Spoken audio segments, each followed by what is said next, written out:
Good afternoon, good evening, and good day. Good morning to those of you on the West Coast. Let me get my screen share ready here, and then we'll get started. All right, and then we'll adjust it so that I'm not a little square in the corner. There we go. And then we'll hide it because that's not what we're talking about just yet. All right, so first off, let's check and see that YouTube can hear us. It can, and then we'll talk about a little bit of housekeeping real quick. This is going to be our last stream on Twitch. For those of you watching on Twitch, you'll have to come over to Facebook and YouTube and Twitter because Twitch has changed their policies that you can't multi-stream, and I'd already scheduled this and I don't know how to cancel it. So rather than going forward to violate policies, we'll see what happens today. And it used to just be people who were like paid partners, like big names that were like their sponsored gamers, like the big names, and well, that's not us. And then they changed it midweek to first they had a kerfuffle with their ad policy. They made it something ridiculous, and then they said they didn't. Well, no, they didn't. They said they undid it, but then the policies never changed on the regulations page, and they never mentioned the multi-stream, so that was still not allowed. So we will comply. All right, let's look at the chat. The chat's working. Robert says hello. Hello, Robert. And Zachary says that Tesla auto-canceled his order again. Salesperson said they'd call when the car's off the train in Chicago. It's now full self-canceling. Nonsense. Yeah. I'd get with the salesperson and get it reinstated correctly, because I think that if you put it in yourself, it might not be the way you want. However, depending on when you ordered it, you can do a self-referral or use somebody else's referral code, and that'll get you some points for supercharging or dollars off full self-driving or stuff like that. So it might not be all bad if they can put it back in with the correct price and using your referral code. Let's see what is next. What's up? Marcus says, hey, yes, so high voltage racing and performance. And let's see. So the first article we've got, as you saw, is not the lead, but the lead, I didn't bury it. It's coming up. It's pretty impressive. So we'll talk for a few more minutes about plugs and sockets and see where that goes. And then we've got a full week of news for you as well. So let's go ahead and re-share my screen. And this one's a new policy from Tesla right here, that they're going to start delivering cars at 50% state of charge.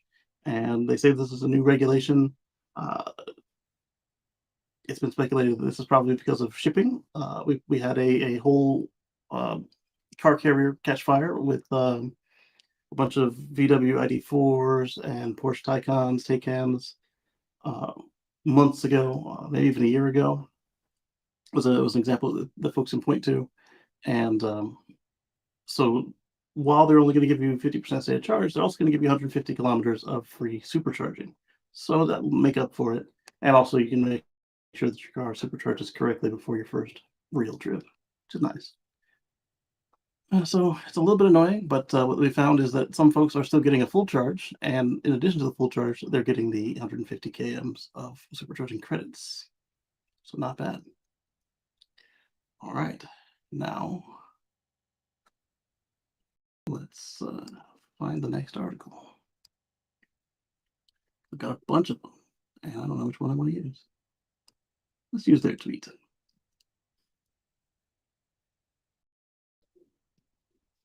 Yeah, I like using their tweet. Let's share this tab instead. All right. So the big news of the week is that General Motors has joined the NACS. General Motors tweets, "We are teaming up with Tesla to enhance the electric vehicle experience. More charging stations, less anxiety, more sustainable journeys. It's about your convenience, not our competition." Hashtag everybody in. And let's just go to their press. Well, let's go to their press release for more information.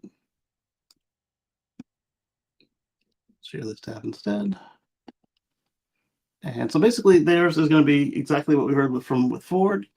In 2025, they'll start putting the port on the cars. In early 2024, they'll have adapters for the existing cars, including the Bolt. At least they didn't say no when people asked them about the Bolt anyway.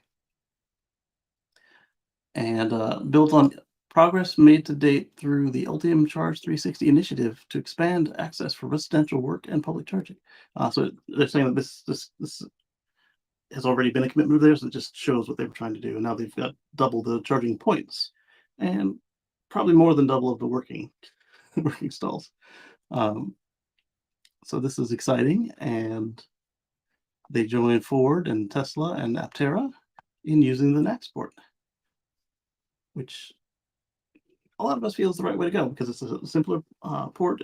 It's cheaper to implement and make. It's more rugged, and it comes with certain abilities like using the supercharger network. Not every NACS port car can use a supercharger, but the ones from Ford and GM with an NACS port or the adapter can, because that was really what their agreement was about. Let's see here. I just got a YouTube comment. Not sure if it's related to any of this. Let's see. Oh, it's actually on Kyle's video about CCS is dead.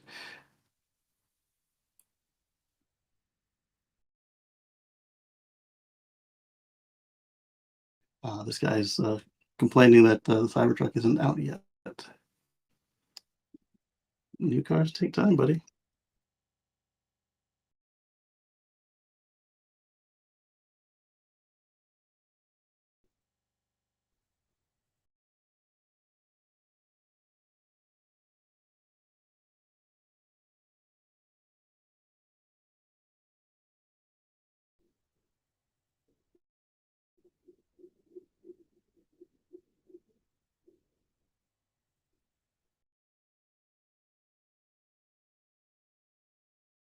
All right.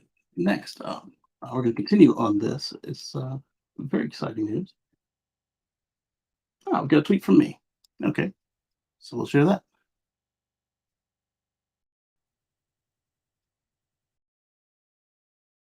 So I asked, with Honda partnering with GM on some platforms, does that mean that Honda will be using the NACS at least on those cars, or will they have CES engineered in there instead? And what about their homegrown cars outside of the partnership?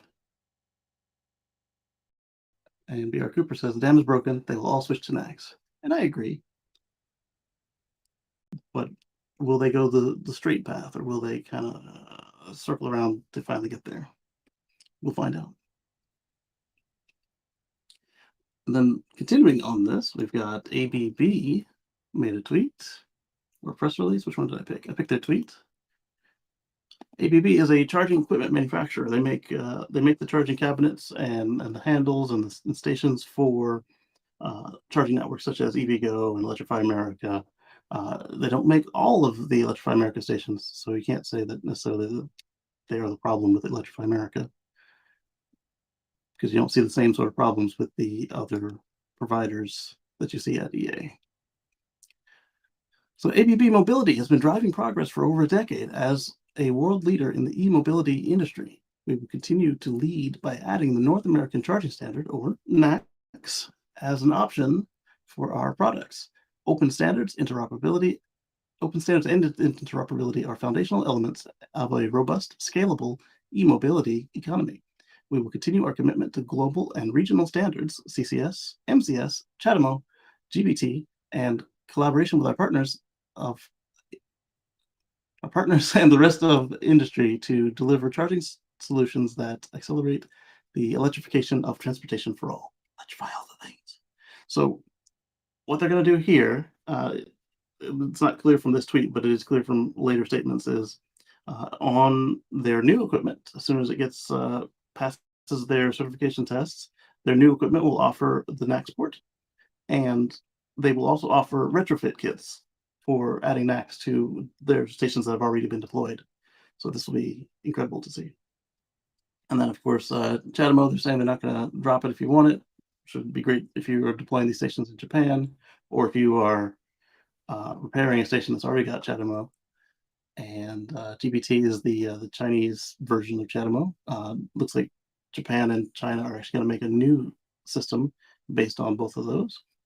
And MCS is the megawatt charging system, which is DC only CCS for large vehicles at the megawatt scale.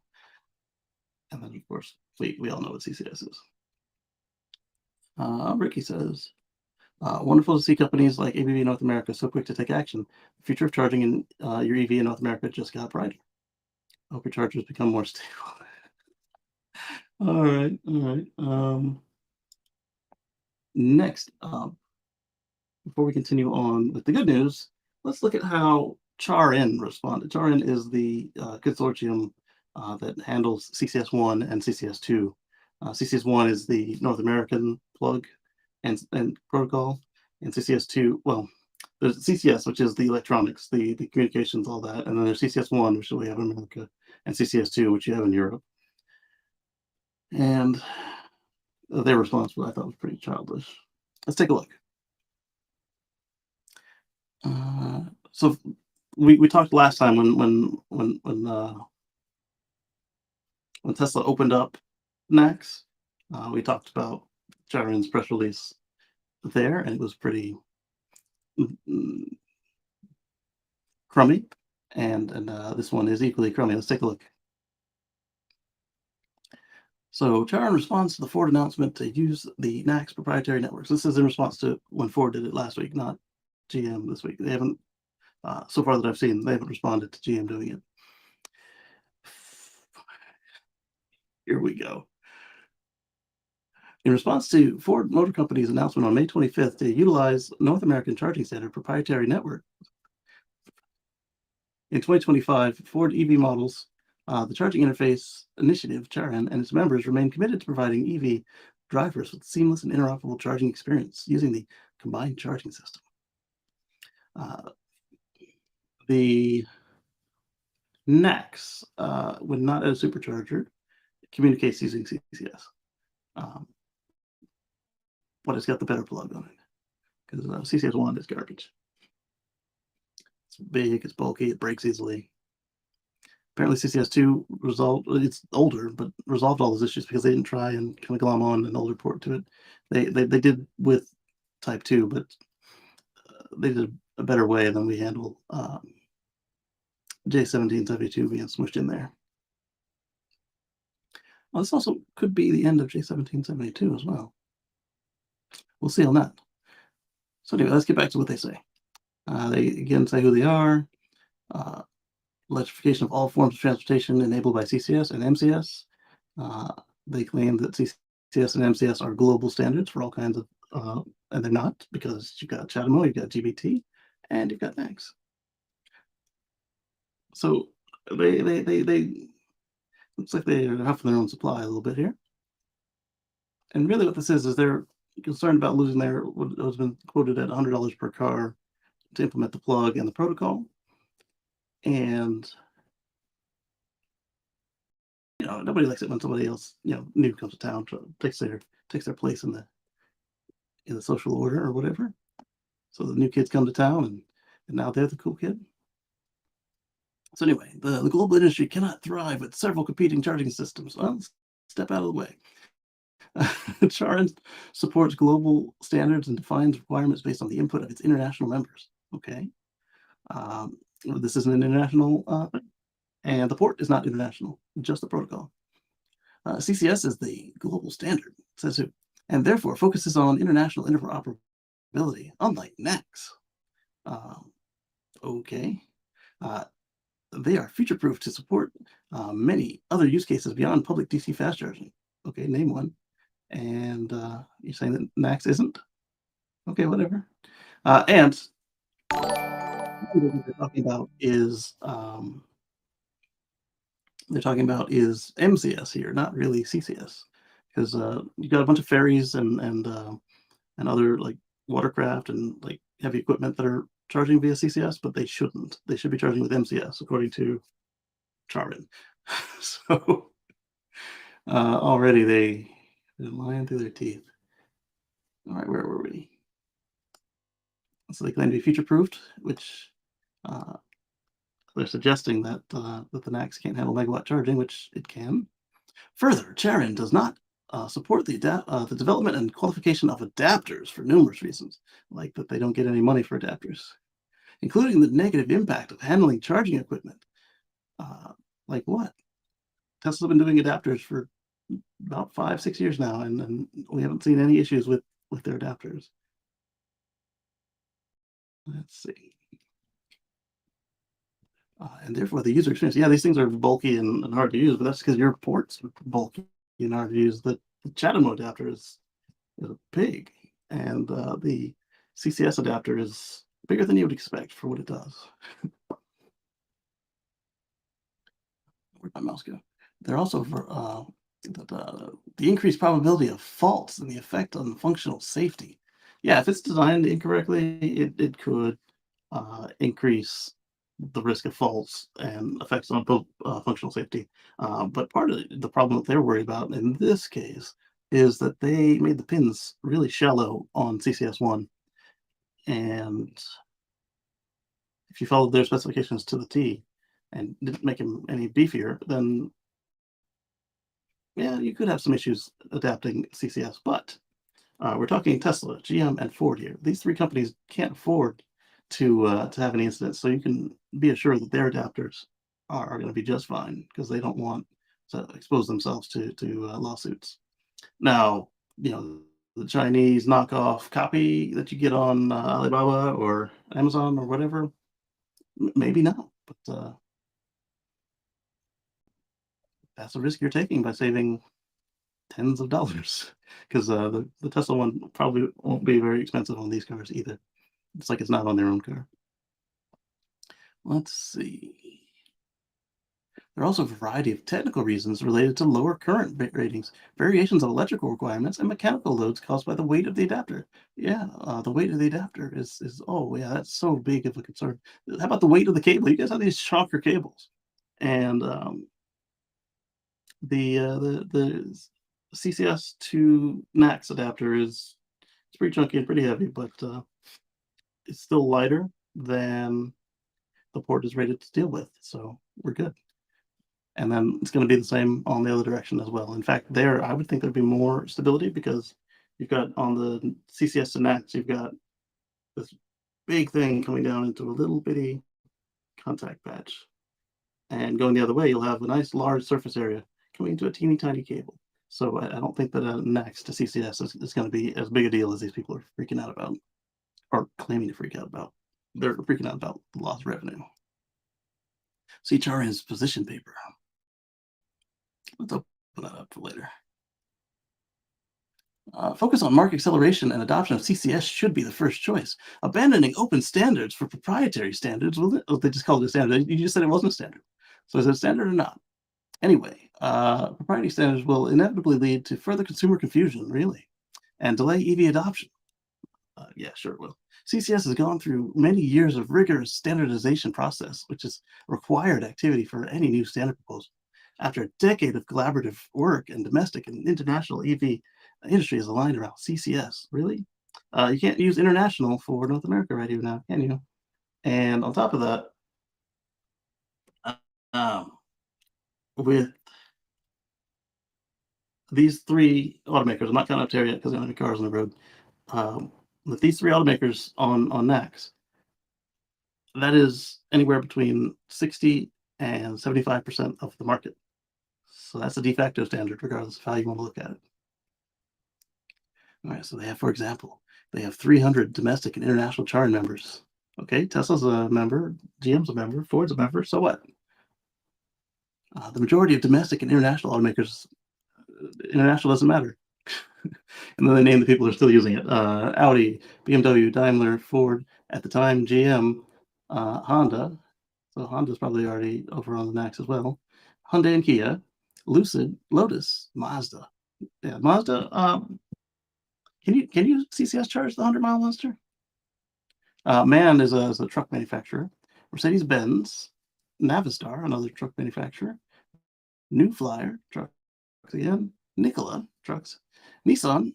Nissan just added CCS to the Aria and future cars, but they really dug in their heels and dragged their feet on it. It took them over the decade that they've been in progress here to come on board. PSA Group. That's the other Nissan partnership. You got Renault and all them. Proterra, the bus company. Renault. Rivian, Scania, buses and trucks. Stellantis, Subaru, Suzuki, Tata Motors, Tesla. Come on now, you naming Tesla? Toyota, Volvo, and Volkswagen. So did they name Ford in here? Okay, they did. So anyway, CCS is used in over 50 passenger vehicle models. Okay, so what models? The number of models don't matter. The number of deployments, that's what matters. With more coming soon, less coming soon than you anticipated. The anticipated volume of these vehicles will exceed a single max supplier volume soon. Really? I don't buy it. And if you're talking international, then yeah, in the world there will be more than max in Europe for one manufacturer soon, but not yet, not today. And again, international doesn't matter in this argument. Let's see. Charge point operators, infrastructure component suppliers, electric utilities, and oil companies rely on CCS with high open market dynamics. We've got more on charging providers coming soon. Next couple articles, we could talk about that. The charging ecosystem is still nascent and requires certainty around CCS to be confident in investments. Well, they're not going to invest in CCS because they're not confident. Done. Every deviation from CCS will impact market traction. Yeah, you're afraid of losing market traction. Yeah, Robert, I did see that Mazda made an EV rotary engine. Mazda is obsessed with rotary, and they'll never stop. But what they're doing with that one, from my understanding, is it's going to be a range extender, and similar to what we saw with the BMW i3, and it's going to have like an electric motor just or a gas motor kind of just tacked in there. Whatever it takes to not do a full EV in the Japanese part, right? All right, so the combined charging system can connect to all AC charging stations without an adapter via the J1772 standard. Not true. One, J1772 is just the top half of your connector, and two, you can't connect any Tesla station with that. Worldwide, there are 81,000 DC fast chargers. Again, worldwide doesn't matter because this isn't what we're talking about. We can't use a CCS2 connector with an American car, and we're not going to ship them overseas to do that. Compared to just 45,000 Tesla superchargers, according to data published by Charian and Tesla.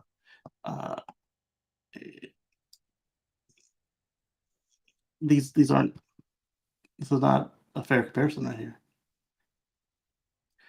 In North America, including the US and Canada, don't forget Mexico, there are 2262 CCS connectors compared to 22,128 Tesla supercharger connectors. Okay, sounds pretty even, right? and how many of them work comparatively? Let's see. And then 204, 253 just 1772 connectors compared to just 16,009 Tesla destination connectors.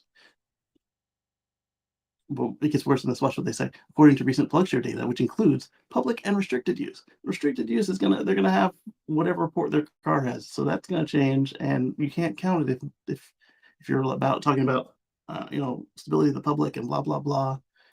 They're gonna, when they buy their new cars, they're gonna make sure whatever port is on there, they're gonna have an adapter, or you can't compare the private connectors. And they certainly didn't count my Max connector in my garage, because it's not a Tesla destination charger. It's just a Tesla charger for my car. Let's see.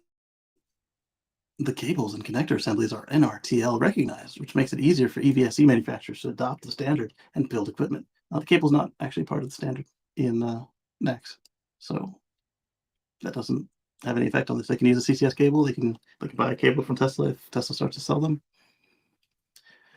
Well, the CCS standards have been developed with full backwards compatibility, ensuring early investments are relevant to the growth of the industry, unlike other proprietary standards, including NACS.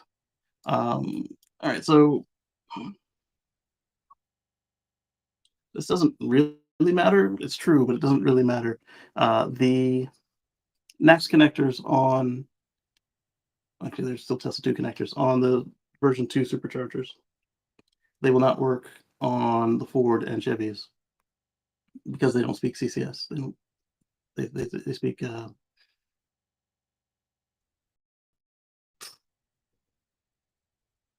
bus, and so they just won't work.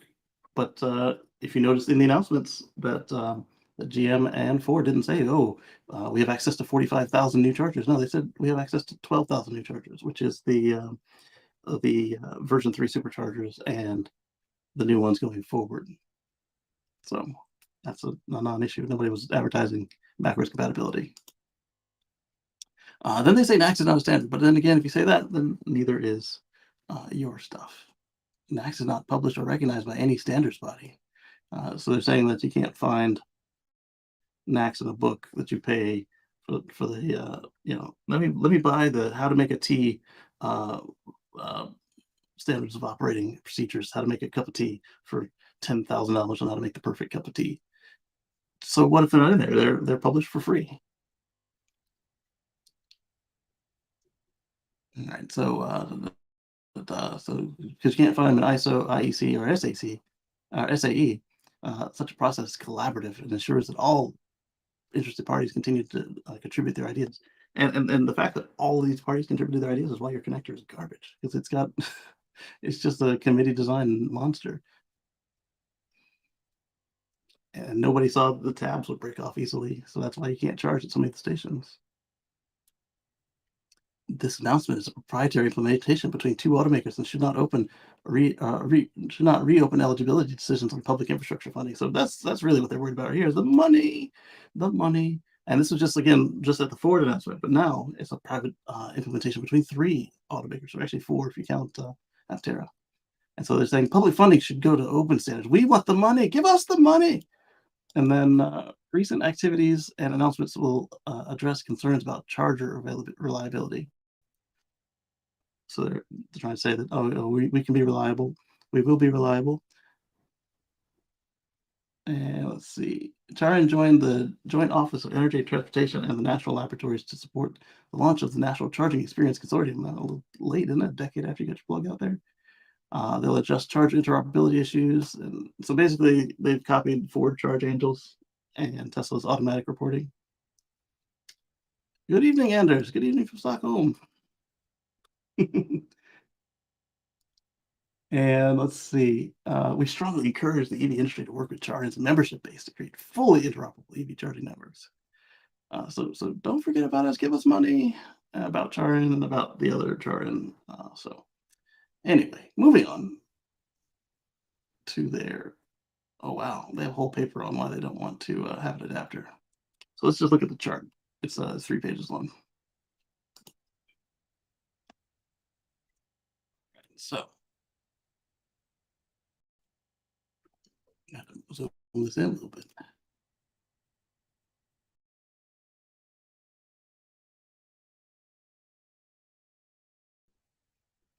All right, so the vehicle adapter, you got the AC VSE, vehicle connector, vehicle adapter, vehicle inlet. So that's Tesla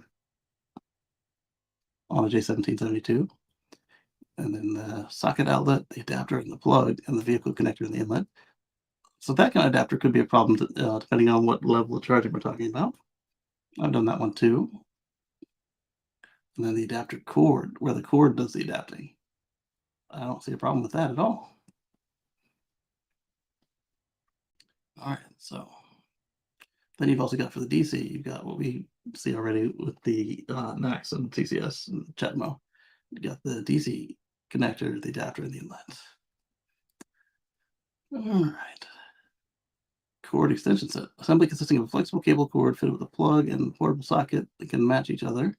Note one entry. This is called an adapter cord when plug and socket outlet do not match. Okay, whatever. Theoretical scenarios significance for this paper. All right, let's see. They've got the different adapters you've got. We've got an X on Tesla, Tesla Type 1. Uh, that's not entirely true. There is. With every Tesla, there's a Tesla Type 1 adapter. Type 1 is J1772. Um, oh, I see what they're saying. Existing products in conflict with position paper. So what? They're saying the Tesla adapter is not allowed, according to them. Adapters which are addressed by the position paper. Respective products exist. Respective products are announced, and theoretical scenarios. Type 2 to Type 1 exists. It's not common.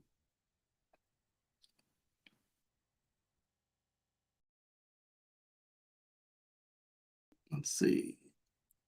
Combo 2 to Tesla Europe is announced. That's not true. It's open now. It's been open for almost 5-6 years now. That's what Tesla used in Europe before they started putting native on all the cars. That's right when the Model 3 came out, so that's 5 years now. And CHAdeMO product exists. CHAdeMO to the 2 types of Tesla. And CHAdeMO to the other types are addressed. And I don't know why they reference this paper. This paper seems kind of useless.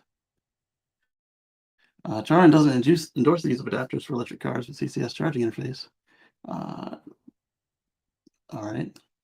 So they don't support any efforts or adapter development, specification, or standardization. If any adapter is put on the market, the liability for safe operation lies with the respective manufacturer based on applicable laws and regulations. Okay, so this is also about money then. They don't want the liability for any adapters. Let's see. The standard for equipment states that adapters shall not be used. Adapters at the charging station outlet are only allowed under certain conditions. They believe the use of adapters have a negative impact on the same thing they said earlier, or later, I should say. As an additional part of the electric connection between the EVSE increases the probability of faults and functional safety, which literally is possible, but is, if you get them from reputable sources, unlikely. No standards for adapters between different charging systems exist. Yeah, because you would have to adjust the original standard, and with all these egos, it's not going to happen. The CHAdeMO people aren't going to get with you guys and make a standard adapter, because then that makes an easy path for them to come to you, because the existing CHAdeMO implementations really are pretty terrible. Development of adapters is not trivial. Yeah, no, really. Who would never guess that? They add extra weight to the vehicle. Yeah. Different systems have different electrical safety requirements, which is true. Anyway, it's a bunch of sour grapes by them. Let's move on to more good news regarding this announcement. Well, let's go back to one more bit of sour grapes, and then we'll move on. And then we'll change gears wildly. Let's see. Share this tab instead. CE approved tested. Yeah.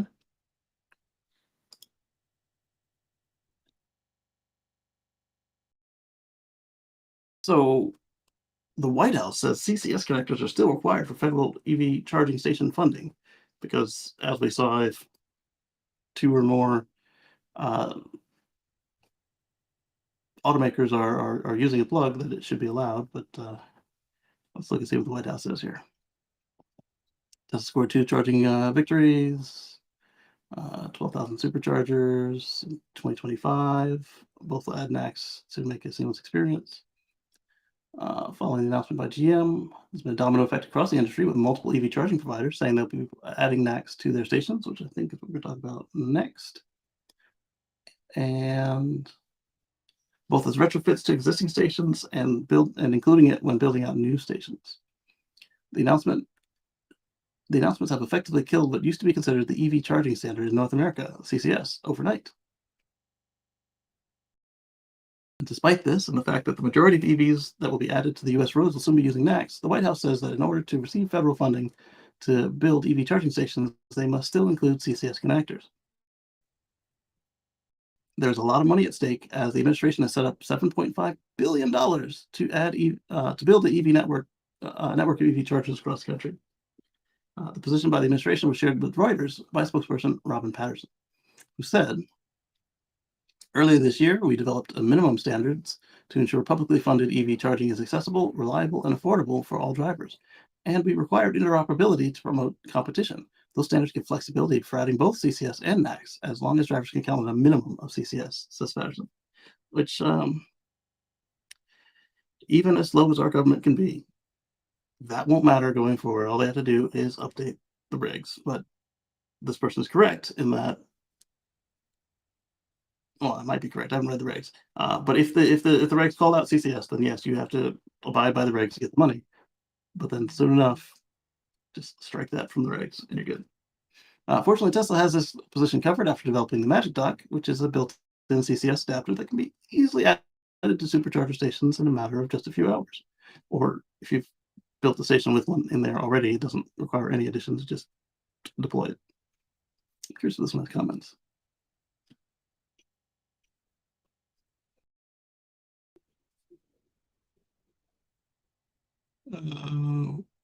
Perhaps the feds will mandate a coal bunker too. Mustn't discriminate against steam power.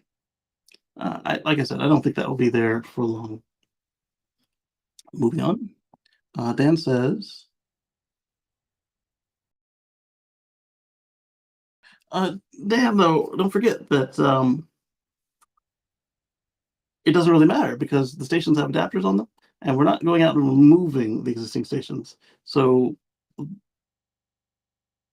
the cars that ship today that have CCS from Ford and GM are going to have a Tesla adapter by the time that that their new cars will have NACS, and then you have the Magic Dock. So as long as you do like EVgo did, and you had a CHAdeMO adapter chained to the side of the cabinet, they can easily do that with a CCS adapter and still meet the requirements of both the current reg as well as you don't want to lose out and strand the customer when you can strap a $100 adapter on a chain to the side of one or two of the cabinets. It's not hard. So the spokesperson there is freaking out about nothing. That's the beauty of the NACS and all the adapters to and from it, is that nobody's left behind. All right, so we talked about the negative Nancy's. Now let's talk about more good news for NACS. So EV charging companies have raced to add Tesla's NACS, and let's take a look. So first up, we've got Quebec-based Flow announced they will be adding NACS connectors at their stations because of its widespread use by EV drivers and reliability of stations that currently offer the NACS. So the reliability of stations is superchargers. That's interesting you'd even bring that up. My daughter's attached rice to my jeans. And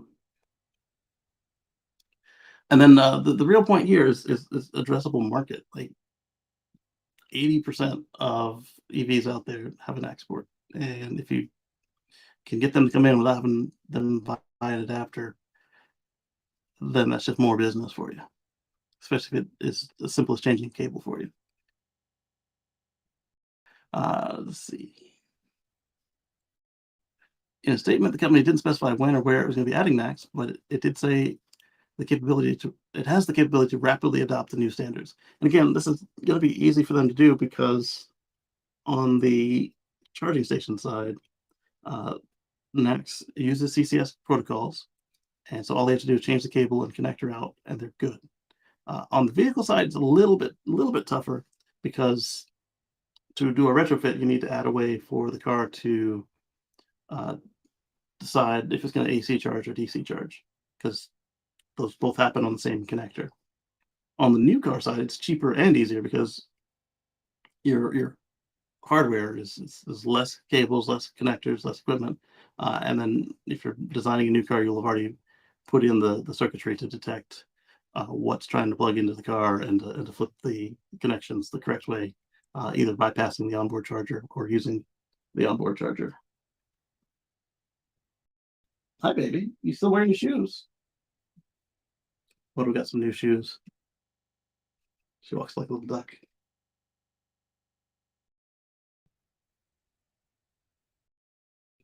Why are you doing that? She's flashing everybody. She's lifting her dress. Come here, baby. Oh, yeah, hello. You put your dress down. Come here.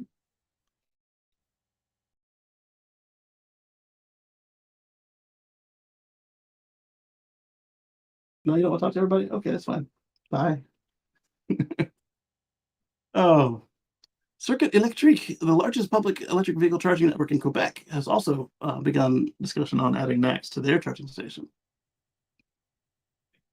Quebec's largest electric network has already started to look at how to transition to NACS. Flow wasn't the only one. You had first Tesla and GM, and then we talked about ABB already.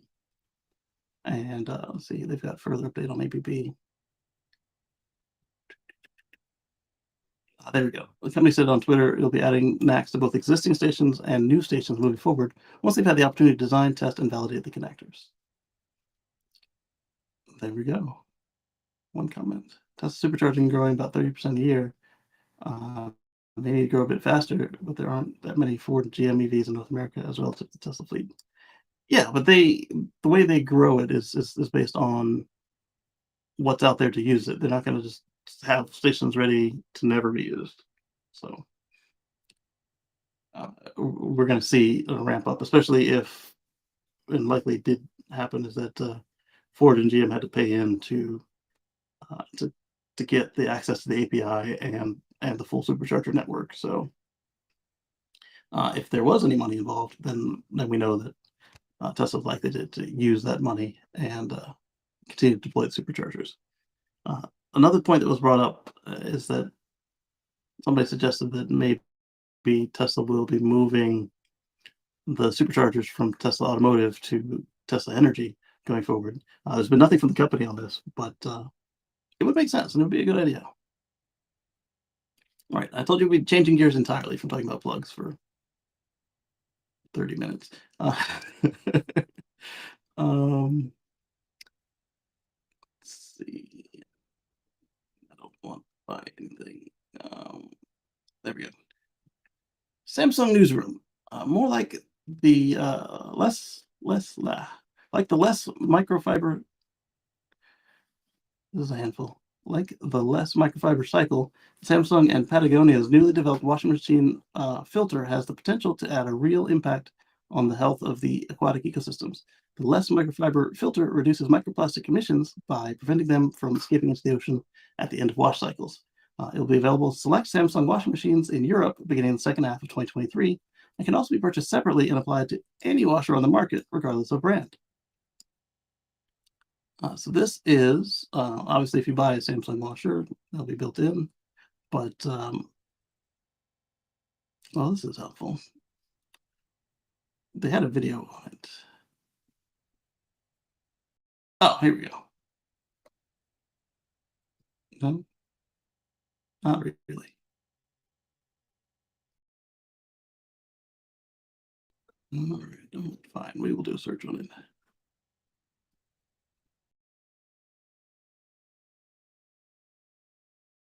Bear with me.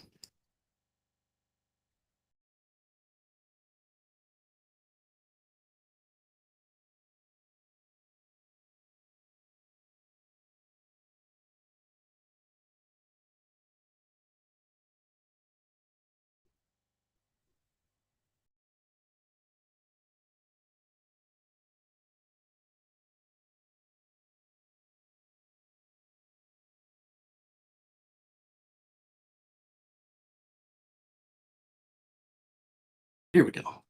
So, microplastics in the ocean, where do they come from?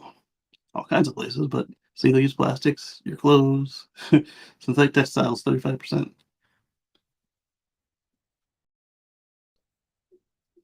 So now Samsung has a add-on filter you can attach to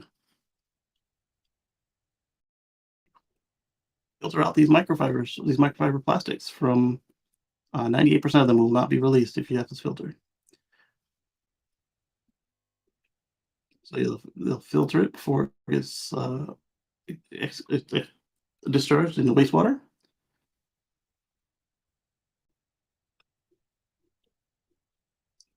You can reduce 123 grams every year. That's equivalent to 8 PET bottles, which is a step towards healthy oceans, yes. So it's got rotating and pumping movements. So that way, the channel will stay clear. It drains the water out and captures microplastics are pushed to one side, ensuring the water is able to flow smoothly. And when you need it, it'll message your SmartThings app, and then you can take the filter out and dump it and put it back. So it's not a single-use filter here either, which I liked. And I tried to find out where I could purchase one, and it's not yet in the US, but it is already available in Europe. So uh, if you don't get a new Samsung washer that has this built in, and you want to retrofit it, they make that available. Eventually coming in the US. So I've got to. We'll see what happens when it's available. I'll let you know how well it does. Oh, Robert's got one and has it for years. There we go. Sweden. And Andrew says we have introduced a tax on plastic bags to stop the plastic in the oceans. I like that. I prefer a tax to just banning them, because then you could choose to do the right thing, or if for some reason that's just the best way, then you could pay the 5 cents or whatever it costs. Then, okay, so then Robert said he's had one on his washer for years. Let's see. What do I have left in the document? Because I've got a bunch of articles that never made it to the document sitting on my screen. All right, so we'll talk about Ford, but not in this window. We'll talk about Ford in the window with the YouTube. Ford, Tesla, more Tesla, and some cool savings. So moving on to the next one, we've got Ford is on track to produce 150,000 F-150 Lightnings this year. So that's good because they told us they would increase production, and then it didn't look like they were going anywhere with it. And then they made a slight bump, but wasn't anywhere near what they told us. And now 150,000, that's not bad. And as per the Detroit News, the company is focusing on the XLT trim. With the increase in XLT production, customers who order Lightning today will receive their truck in September. It's not bad. Ford is still accepting orders for the XLT, Lariat, and Platinum models, but has sold out on the entry-level Pro model for 2023. And remember, the entry-level Pro model is very well equipped for a work truck, and it's got, I think, the mid-size battery, and it's just really nice for a work truck. And it's the cheapest F-150 Lightning on sale. It used to be 39, and now it's not. They've raised the price on it since then. All right, so moving on. Tesla has leased a 210,000 square foot facility to ramp 4680 cell production, which will be good from what we're hearing about 4680 production. It's not fast enough yet. This building looks a lot like, with that chamfered edge, looks a lot like the gigafactories. So they signed a lease to take over a large manufacturing facility in California that is expected to be used for the production of 4680 cells. It used to be involved in chip making, but not manufacturing chips. How did they put it? Short drive away from Fremont. It's near Cato Road.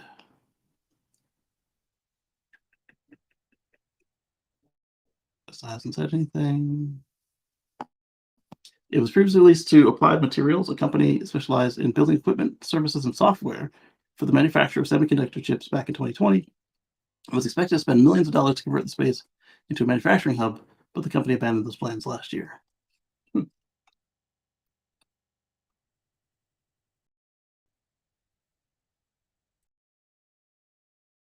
Reusable straw there. Let's see. So that's cool. We'll see if they do make batteries out of it, and if they do, having more capacity will mean that they can make more cars.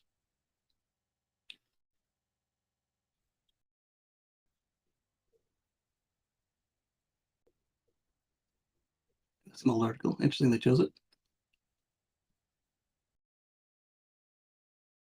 And next. Tesla has launched a car scrappage program in the UK, providing up to £4,000 off on the Model 3 and Model Y. So this is very much like in the vein of our Cash for Clunkers program we had a few years ago, and almost 10 years ago. Wow. No, over 10 years ago. This is 2008, and we're 2023. So over 10 years ago. Um, Yeah, so let's see how they phrased it. For the month of June 2023 only, customers whose cars have a trade-in value of £2,000 or less will receive an equivalent discount when purchasing a Model 3 or Model Y. Bring in a car that's worth £1,000, Tesla will give you £2,000, resulting in, or they give you an additional 1,000, which results in 2,000. So if you have 2,000 trade-in, you receive a discount of £4,000 off the new car. To qualify for the discount, the trade-in vehicle must have been registered in the owner's name for at least 3 months, and the customer must receive confirmation of their trade-in value between June 1st and June 30th. In a statement, Tesla emphasized their commitment to accelerating the world's transition to sustainable energy and their desire to remove petrol and diesel vehicles from UK's roads through their trade-in process. In support of our mission to accelerate the world's transition to sustainable energy, Tesla are removing petrol and diesel cars from the UK roads as part of our trade-in process. The scrappage program has drawn mixed reaction. Proponents say that it's a good way to get older vehicles off the road and add more eco-friendly vehicles, while opponents criticize it for scrapping vehicles that may still have many years of driving left in them. Car Magazine asked who is scrapping the vehicles. Tesla spokesperson only said it would be done through a sustainable partner, but did not provide additional details. So, yes, it does remove cars that could be useful off the road, but we're talking about the most dirty cars uh, as far as emissions, and the least safe typically as far as crash safety. It's the same arguments we had in Cash for Clunkers. There were some useful cars removed, yes, but they were replaced with much cleaner options. And this is just one company instead of a whole government. It won't have the same effect on the used market that the Cash for Clunkers did, which was felt for about 5 years afterwards with the lack of some of those older cars.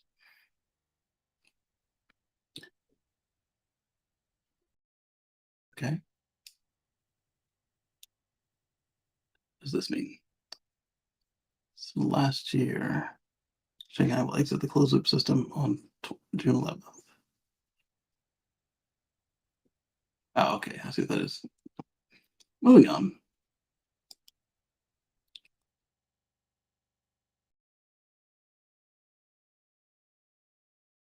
And says we could use Cash for Clunkers for EVs soon. It's been too long, and if I'm correct, the Prius was the most purchased vehicle then. Yeah, the Prius and a couple of the other hybrids, as well as some vehicles you would expect because they were just that much cleaner than the others. Like you were able to get, I sold some Honda Pilots with Cash for Clunkers program just because it was so much cleaner than what they were trading in. And so it wasn't as clean as it could have been, but it was still good. But now, yeah, if we could restructure it and say it must be an EV or plug-in EV with a battery range of 120 miles or more. Sorry, Mazda. Then would you need a mileage requirement? Because if the person knows, as long as the person knows what they're getting into, they're buying a commuter car. I don't. I think that should be up to them, shouldn't it? So you wouldn't even need a mileage requirement, but you would want to put a battery size requirement on it, like we did in previous programs because you don't want it going to the plug-in hybrids that are just doing it for tokenism.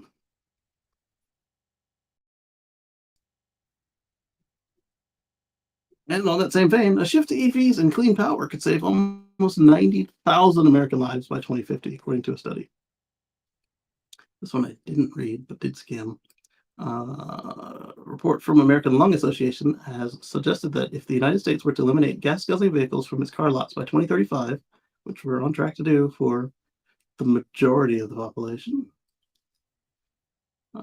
with the 14 states that are participating, and replace them with zero emissions vehicles, the nation could see a decrease of 89,300 premature deaths by 2050. That is significant. This is at least if the transition to electric vehicles also involves greater reliance on clean electricity from sources such as wind, solar, hydro, geothermal, and nuclear. And if it doesn't, it's still going to save lives. It just might not save the amount of lives that they mentioned, because even if you hook a Model 3 up to a pure West Virginia coal plant, it's still cleaner than a Prius. A Prius is cleaner than all the other gas guzzlers out there at the time. It's just up there now. Let's see. Yeah, because I think a Hyundai beat them. The report is called "Driving to Clean Air: Health Benefits of Zero Emission Cars and Electricity." Let's see. These include a reduction of 2.2 million asthma attacks, 10.7 million fewer workdays lost, and 978 billion in public health benefits. Sounds good to me. The report's author and National Senior Director for Clean Air Advocacy at American Lung Association noted that there are very clear benefits to zero-emission technologies. Yeah, transportation is a big source of it, but not the only one. And our power generation is another big source of it, but again, not the only one. 120 million individuals in the U.S. reside in areas with unhealthy air. I believe it. It should be noted that the low-income communities and communities of color are disproportionately affected by this health hazard. This is true because of decisions we made as a people in the past, and the lack of true upward mobility at scale in this country. Maybe around the world, really. The studies have indicated that such communities tend to reside in closer proximity to major sources of air pollution, such as highways and power plants. And do they tend to reside in proximity, or did you put it in their neighborhood? Small distinction. Need more EV mopeds, absolutely. And then that's where Gogoro and the Japanese motorcycle manufacturers come in, because they have the swap systems where you can swap your batteries really quickly, so you don't even need to bring your moped into the house every night to charge it. Just on your way to work, you spend 3 minutes at the swap station, swipe your card, up, and you're good to go. And that will help with folks who have a lower speed, shorter commute, and it'll also help, with congestion by right sizing the vehicles and that sort of thing. Lots more parking available if people are taking the correct vehicle for their needs. And of course, they're cheaper to buy and service and all of that. There are huge benefits to be gained by switching broadly to electric vehicles. The other part of this report says that the positive health results come when it's coupled with non-combustion electricity generation. So that's an important part too, not just switching to EVs, but also providing the extra electricity needed for those EVs. So this part right here, gas requires the same amount of electricity, and it's typically made either from the same power plant or on site by burning raw oil to make their electricity, to then do the oil refining process. So just simply switching to the EVs will help, but as they say, also making sure that you have non-combustion fuel sources will help faster. And it's a swap station like the early cell phones. Yeah, exactly. I'll bring up a picture of Gogoro in a minute.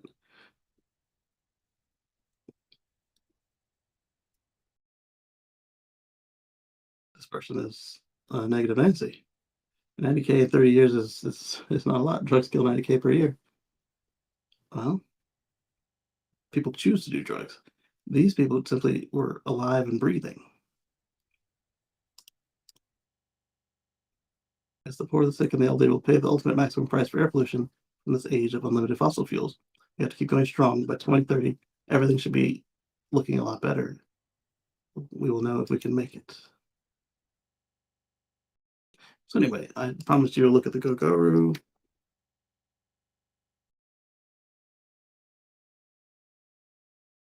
Spelled their name wrong.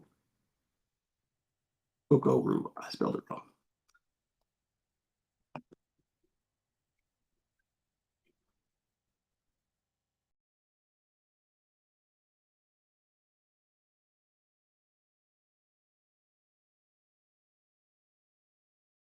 Show up. It knows his motorcycle needs 2 modules, so it pushed out 2 modules for him.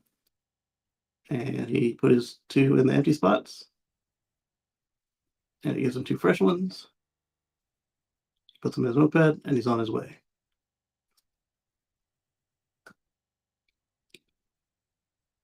It won't work for every vehicle, but for things like this where you can use a standardized pack, there you go. And then the Japanese version is pretty much the exact same thing. They ripped this off. So in Japan, they'll be blue, and they'll come from Panasonic, Suzuki, Honda, Yamaha, and in India they'll look like this. In the UK and the US, it might look like this as well. We'll see. All right, so those are the ones that I had managed to get into the document. But those aren't all we have for today. Moving on, we've got this one I thought was just foolish. A leaked report suggests that the Alpha Cybertruck had multiple design flaws. Oh my goodness, a pre-production car that's not ready for sale isn't ready for sale? Color me confused. They were talking about the brakes, the fitment, and a couple of other items, like the software is not ready. So what is an alpha? Unless they're trying to suggest that because it's not ready, it won't be ready in time, which is a stretch. Let's see what the comments say about this. I didn't read this version of the article, but I read the article before. Cybertruck will be a success and propel Tesla to new highs. Well, if Musk doesn't sell another 25 billion in stock to build. Sure, it was an early prototype. The fact the release has been held back for these to be resolved, among other things. Sounds like a car company to me. Came here to read the excuses and off-the-cuff dismissals by fans. I was not in the least bit disappointed. I mean, if this was on a car that was coming out next week and the brakes weren't sufficient,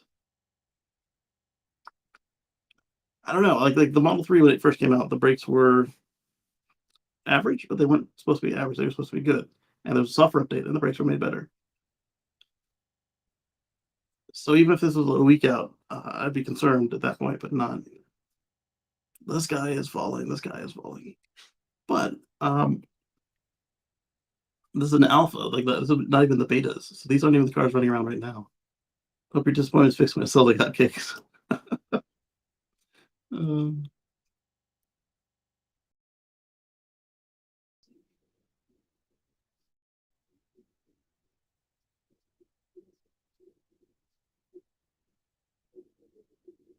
Even my small 2024 BMW X5 mild hybrid is hard to park in crowded shopping areas.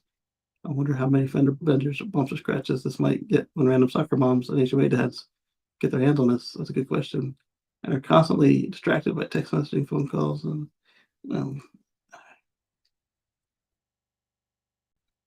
New Year was a release candidate. Well, the release candidate is much newer than an alpha. It's like almost ready to go, and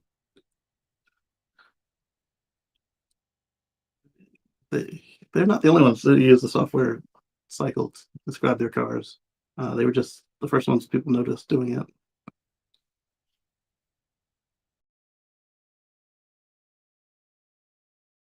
It's enough of these comments. They developed quickly.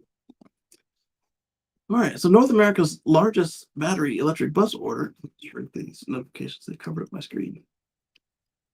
North America's the largest battery electric bus order to be powered by BAE Systems. The Aerospace and Defense Company has secured an order for 1,229 battery-powered buses. Well, there you go. Congrats.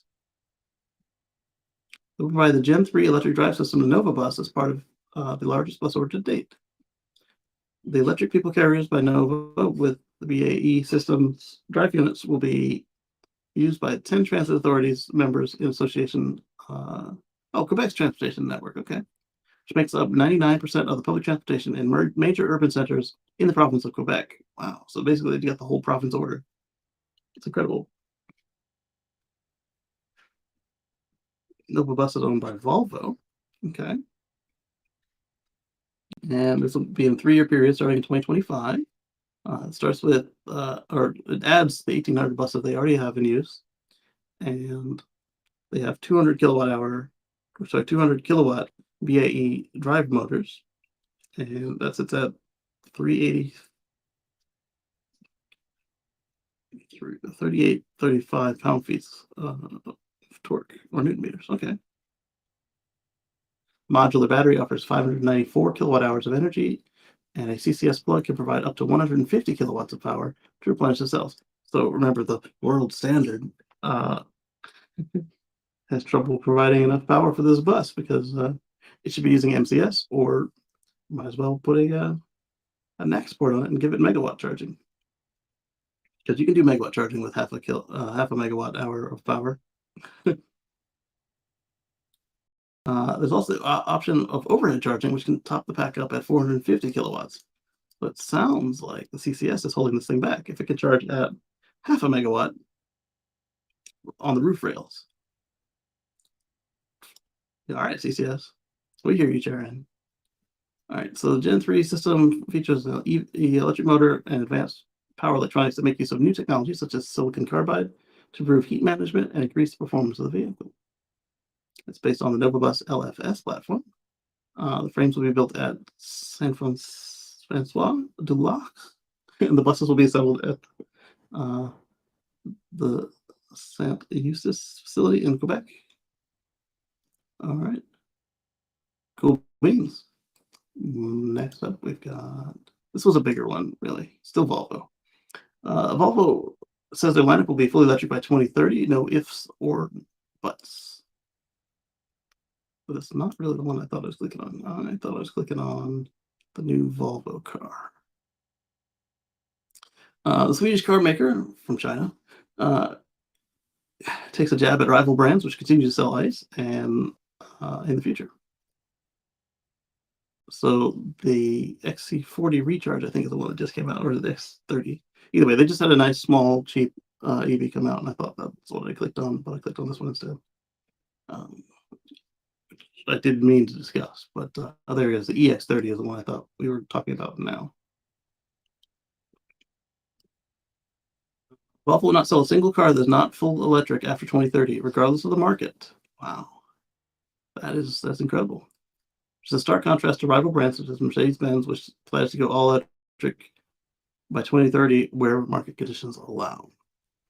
And BMW and Toyota are playing it safe and going with diversified powertrain offerings, ranging from gasoline to battery-powered and hydrogen-powered platforms for foreseeable future. Anderson, Swedish car maker from China, but it's true. Volvo is owned by Geely now. The good thing is that Geely seems to have done kind of a hands-off approach, and they and Polestar seem to be running the way that that one would expect them to, rather than like an actual Chinese brand, which is nice. Good take on that. Volvo for life. Is that the LiDAR sensor, or is that the high mount brake light? I think that's the LiDAR sensor. Yeah, it is. Look where it is. Boop. Volvo is aware of the risk associated with this bullish decision. The biggest one being a potential loss of sales. But as Bjorn Amwell puts it, focusing on financial and human resources on a single powertrain technology gives the company the best shot at producing the most compelling EVs. See, this is what I like. We had Volkswagen with Mr. Dees. They started to understand it. The new guy still does okay. And then we have Ford with I'm forgetting Jim's last name all of a sudden. Um, Ford, they get it. They're copying and following the playbook, doing the right thing. And now we've got Volvo jumping on board, but they're going all electric, not this diversified thing. So that is cool. So the Geely-owned automaker will launch at least 5 new EVs by 2026.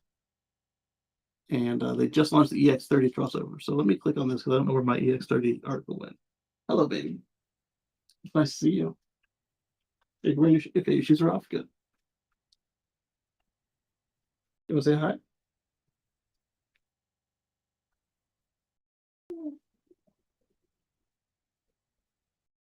You're playing outside?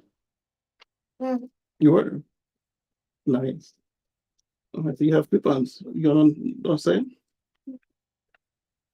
Okay. And she tried to control from remote the house. Oh, you keep trying to change the TV? You don't like what mommy's watching? Why? Because it's not kid shows? You don't want to watch the news? You got bored? But You say hi to everybody?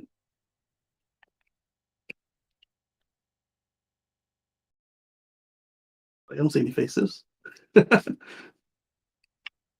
it says nothing in the car is from Sweden today. That's unfortunate because I had a chance to talk to a couple engineers that were um, from the original Volvo during the Ford era, and they were talking about how some of the decisions Ford made to save money were not what they would like. Something like, for example, a grommet in the firewall that Volvo wanted to use was 10 cents, and it gave you a 3-hour fire protection. But the grommet that Ford said to use was 2 cents and gave you a 30-minute fire protection. And so that's what they had to use. And now Volvo was sold off to Geely a couple of years after that. And I haven't talked to that engineer since then, but I'm curious what he would say about that transition. Is it better or worse? But as Anders is pointing out, that it still doesn't sound like they got their full way. Yeah. No, we don't need to use the mouse. She wants to use the mouse so bad. All right, so let's, like I said, let's click on that EX30 crossover article since I can't find the one I thought I clicked on.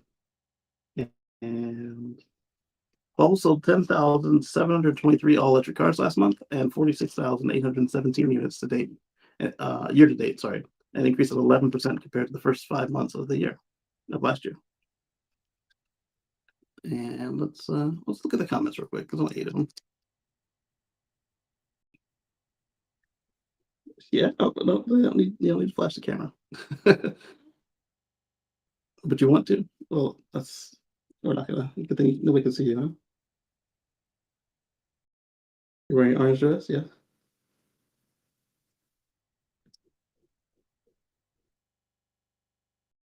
I see you trying to play with the mouse. All right, so let's see what these comments say.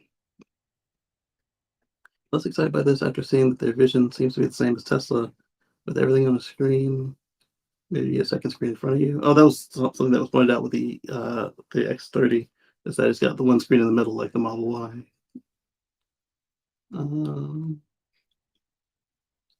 She first decided that Volvo, Polestar, Zeekr, and yeah, Volvo.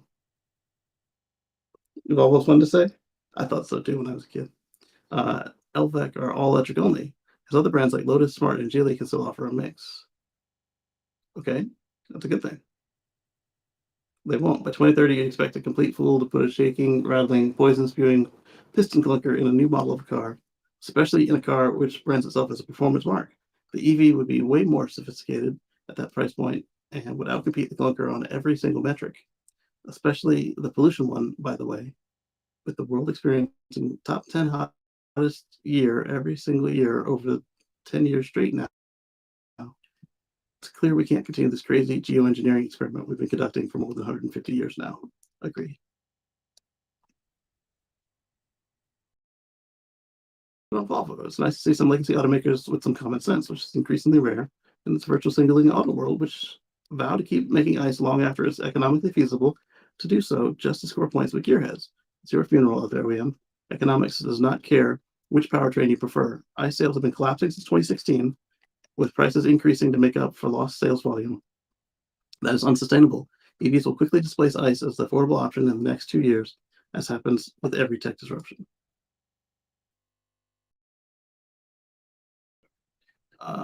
This guy's saying he doesn't think so.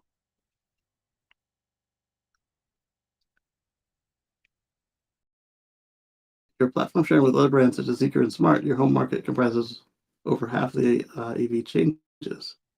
So I'm not convinced like the likes of BMW are serious about alternatives. They're dabbling in alternative fuels could easily be a marketing stunt to appeal to customers who are resistant to change. Could be.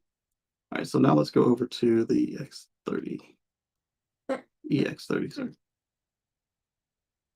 Oh yeah? She's playing with glucose tablets. All right, so the 2024 Volvo EX30 small SUV debuts as the brand's cheapest EV at $34,950, which means if you use it on a business lease, it could be $7,500 cheaper. That's downright affordable. It's also the quickest production Volvo to date with 0 to 60 time of just 3.4 seconds. Really? Wow. In the twin motor performance version. You don't need the video. We're on video already. Come on. A more city-friendly alternative to the XC40 Recharge and C40 Recharge. Price from $34,950 excluding shipping. And it's available for pre-order now and will cost around 36,000 euros in Europe. Volvo saying the pricing is similar to the ICE vehicles. This is good. So we're at price parity and better in some cases. And so you look at some of these pictures. These aren't a bad looking car at all. I didn't watch any of the videos on it because it really didn't interest me all that much. Not that I don't think it's not an interesting car, it's just the way people were presenting it. I was like, I don't want to watch that video. Okay. Outside looks nice. Look at the interior shots. Did anyone notice that the charge port is on the driver's rear, or left rear, I should say, not just the driver's? So might we see Volvo making a Twitter Spaces announcement next week? Maybe. Because the previous Volvos I noticed, their charge ports were driver's front.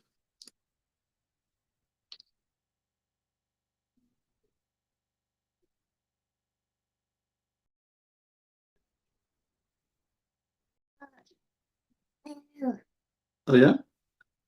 Oh, why you always punch me in the throat? Hmm. No, I don't need a glucose tablet right now. I don't think. Can you smell it? Am I sugar low? Oh, my sugar. Oh yeah, my sugar is getting kind of low. 85. We'll deal with that in a minute. All right, so I don't see any interior pictures on this. I'm sorry.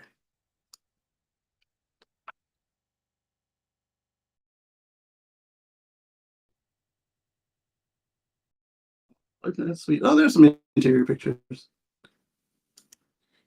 And so folks were saying that they thought that the screen was kind of a copy of the Model Y, and really it's a matter of cost savings. Got these nice vents next to it, and then another way we know it's going to be single screen is because you got your gear selector and speedometer is permanently at the top, and then kind of Tesla style down below.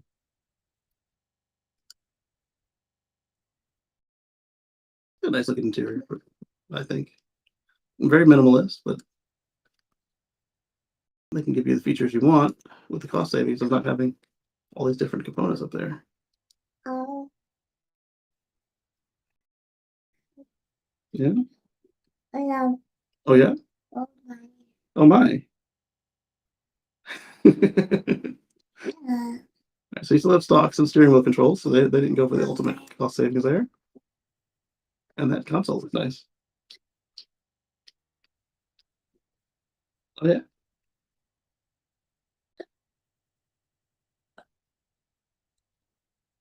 I don't know what this material is, but it looks fun. probably like recycled plastic or something. Oh, are you sleepy, baby?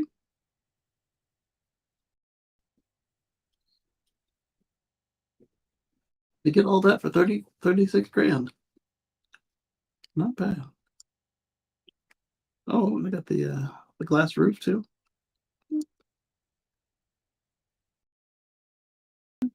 There's the rear seats. Get your hatchback. Okay. Or just send a picture to Facebook message. Humidity is 83%. Ooh, that's stifling. Oh yeah? Alright, so let's move on to the next one. So this one is something I've talked about a couple times in the past. Please don't click my mouse, baby. Some European jurisdictions will use a dump truck for their EV fires.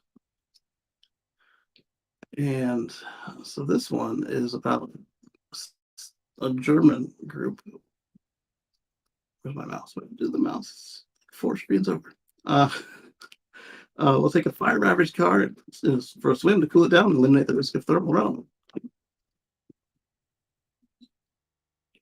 The idea of submerging a car into a giant bathtub might seem odd at first, but it's a real solution proposed by a German company, Element Aerocon. Okay, well, they're also not the first to do it either. It's not a bathtub, it's a container called the Red Box that submerges the battery of 5 ravaged cars to cool it down and potentially eliminate the risk. Yeah, so this means that you don't have to worry about how much water it takes to cool the car down because you just dunk the whole car and leave it in there for a day or two, and then you pick it up later. The solution I saw, the truck had similar situation, had a big box full of water on the back, and it had a this one might have it there as well, a crane to pick the car up and just drop it in there. And then this might be new, being able to drop the container separate from the truck. So she's on my cell phone saying hello. Hello. The wastewater used to cool the vehicle gets pumped into a controlled manner to a dangerous goods container for the company's website. Okay.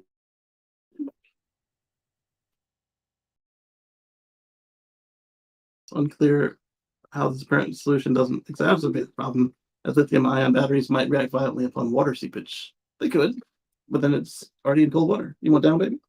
You want down? Okay. It was nice to see you. Have fun. Down. Down. Pick it up later sounds like car delivery. Yeah, your insurance company will pick it up later for sure.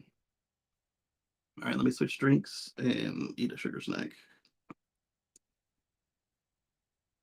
Smell my lunch, so I probably shouldn't eat a sugar snack.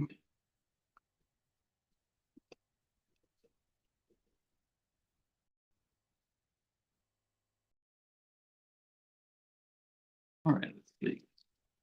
I wonder if anybody's going to mention the existing solution. This isn't new, it's just new to them. Or it's their newest model if they were the original company.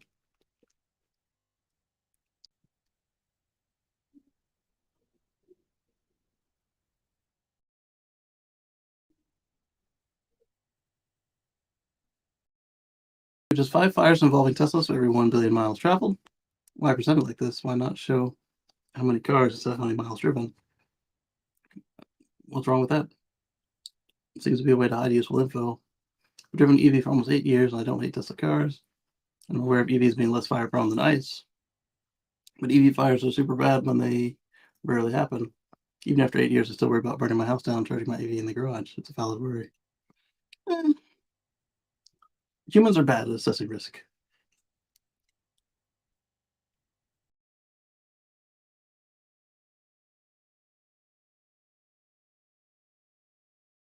Like the Tesla Reddit thing. Who said Germans don't have a sense of humor?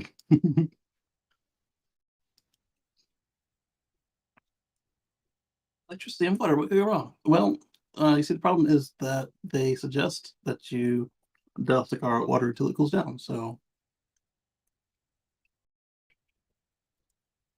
And this person answers practically not much more than would already gone wrong in a pack undergoing thermal runaway. Water would serve the dual purpose of containing the heat and various toxins that we'd rather not have spread out in the environment. I like that point.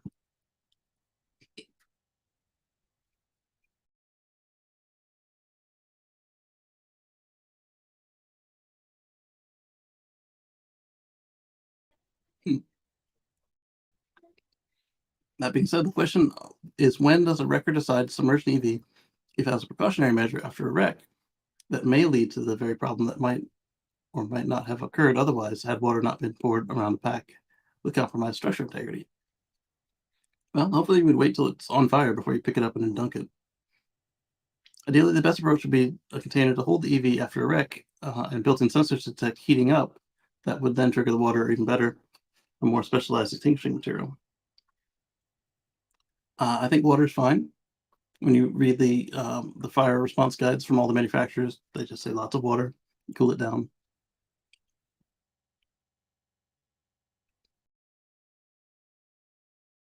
Make no mistake, the file is still burning after you dump the EV into a container of water. Water's ability to extinguish a fire is only marginally related to its cooling effect. The main reason why water extinguishes the fires is because it displaces oxygen. That's a good point, too. But an EV fire is a chemical fire that requires no oxygen to sustain itself. It supplies its own oxygen because the electrolyte has got oxygen in it. It is its own oxidizer. Uh, this is why server rooms don't want batteries. Server rooms don't extinguish fires with water, since it would damage everything. They suck all the air out of the room. If there were batteries in server rooms, they would keep burning. Mm-hmm. The container with water just allows you to cool the car, avoid the rest of the car catching fire, and contain the toxic smoke. Yeah, I'll give you that. Moving on. So I told you a few months ago how my car coming back from South Dakota had to choose to route us directly past the well, it wanted to go to the normal Illinois supercharger, and it decided to go right past the normal Illinois Rivian factory to get there. And so now Rivian has they had promised that they would have a wind turbine on site, so they're going to install a 2.8 megawatt wind turbine. And here is a snippet from a video of them getting the blades delivered. They partnered with Charlottesville-based Apex Clean Energy to install a new wind turbine. Once it's online, it'll be capable of generating nearly 10 million kilowatt hours of electricity a year, equivalent of 890 U.S. households. And the turbine will be less than 510 feet tall, with white non-reflective blades. And Rivian notes its low anticipated noise. The sound is estimated to average 35 decibels and reach a maximum of 42 decibels, about the level of the average refrigerator. That's something that people complain about when they're trying to stop a windmill is, oh my goodness, the reflections, oh my goodness, the noise. So the turbines being sited on the factory's east side will provide clean energy to charge all new Rivian vehicles for the first time. That's cool. I think that they already have solar on the on some of the canopies that they charge the cars under already, so this will be good. As they always say, the sun's not always shining. What are you going to do? Well, then we get the wind to blow. All right, so for teeny tiny electric cars of the week, we've got this teeny tiny dump truck is ready for a dump a big load for cheap. Let's see. Appears to be a four-wheeled vehicle. Basic ladder frame, big old bucket on the back. Super simple dump truck. Look at it, it's so cute.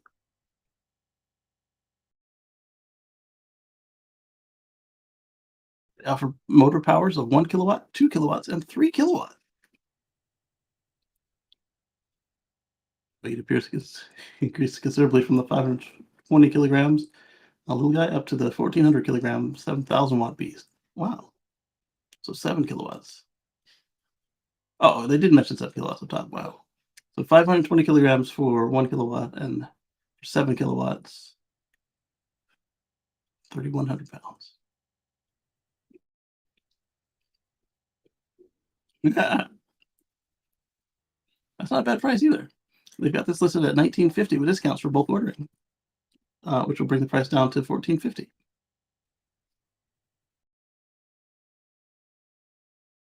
They can stack.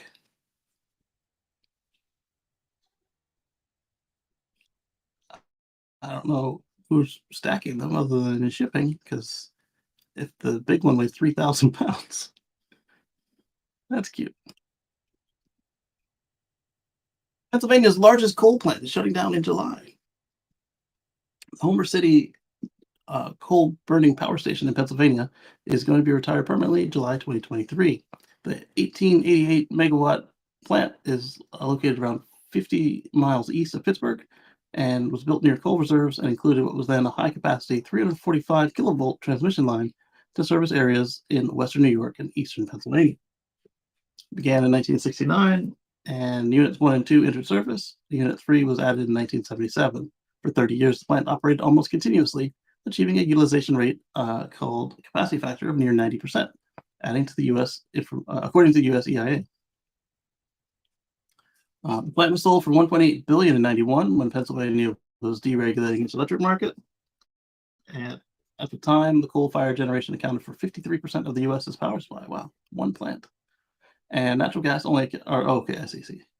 Coal itself was 53%, and methane was 12%. But now that's changed. Now methane is 40% of the U.S. and coal has dropped to 20, and then renewables have picked up in there as well as nuclear and fuel oil. As Homer City became less competitive economically, and it was dispatched for load following. Oh well, that's not good for such an old plant. That is, it adjusted its power output as demand for electricity fluctuated rather than baseload power. The plant generated less electricity and its capacity factor dropped. Baseload power plants can generate dependable power to meet demand. Yeah, because they're just always running it. Yeah, this is what we're going to make always. All 5 of Pennsylvania's remaining coal plants are scheduled to either shut down or be converted to natural gas by 2028. The state's largest. The state is the U.S.'s second largest natural gas producer after Texas. Didn't realize that, especially the way that Wyoming goes on about how they make fossils. Pennsylvania ranks near the bottom, 45th among U.S. states when it comes to generating renewable energy, and is currently ranked at 24th in the country for installed solar, according to the SEIA. Only 3% of total energy comes from wind, solar, hydro, and in the Keystone State. They're also the state where we started our oil obsession, so that makes sense. A few years ago, I talked to a plant engineer that was complaining about installing a $400 million pollution control on our coal plant, and his complaint was it's a waste of money because all the particulate matter falls out in a 30-mile radius. My question to him was, so it's okay to poison the people in a 30-mile radius? And he just walked away. By the way, Pittsburgh is 28 miles away. Thank you, John.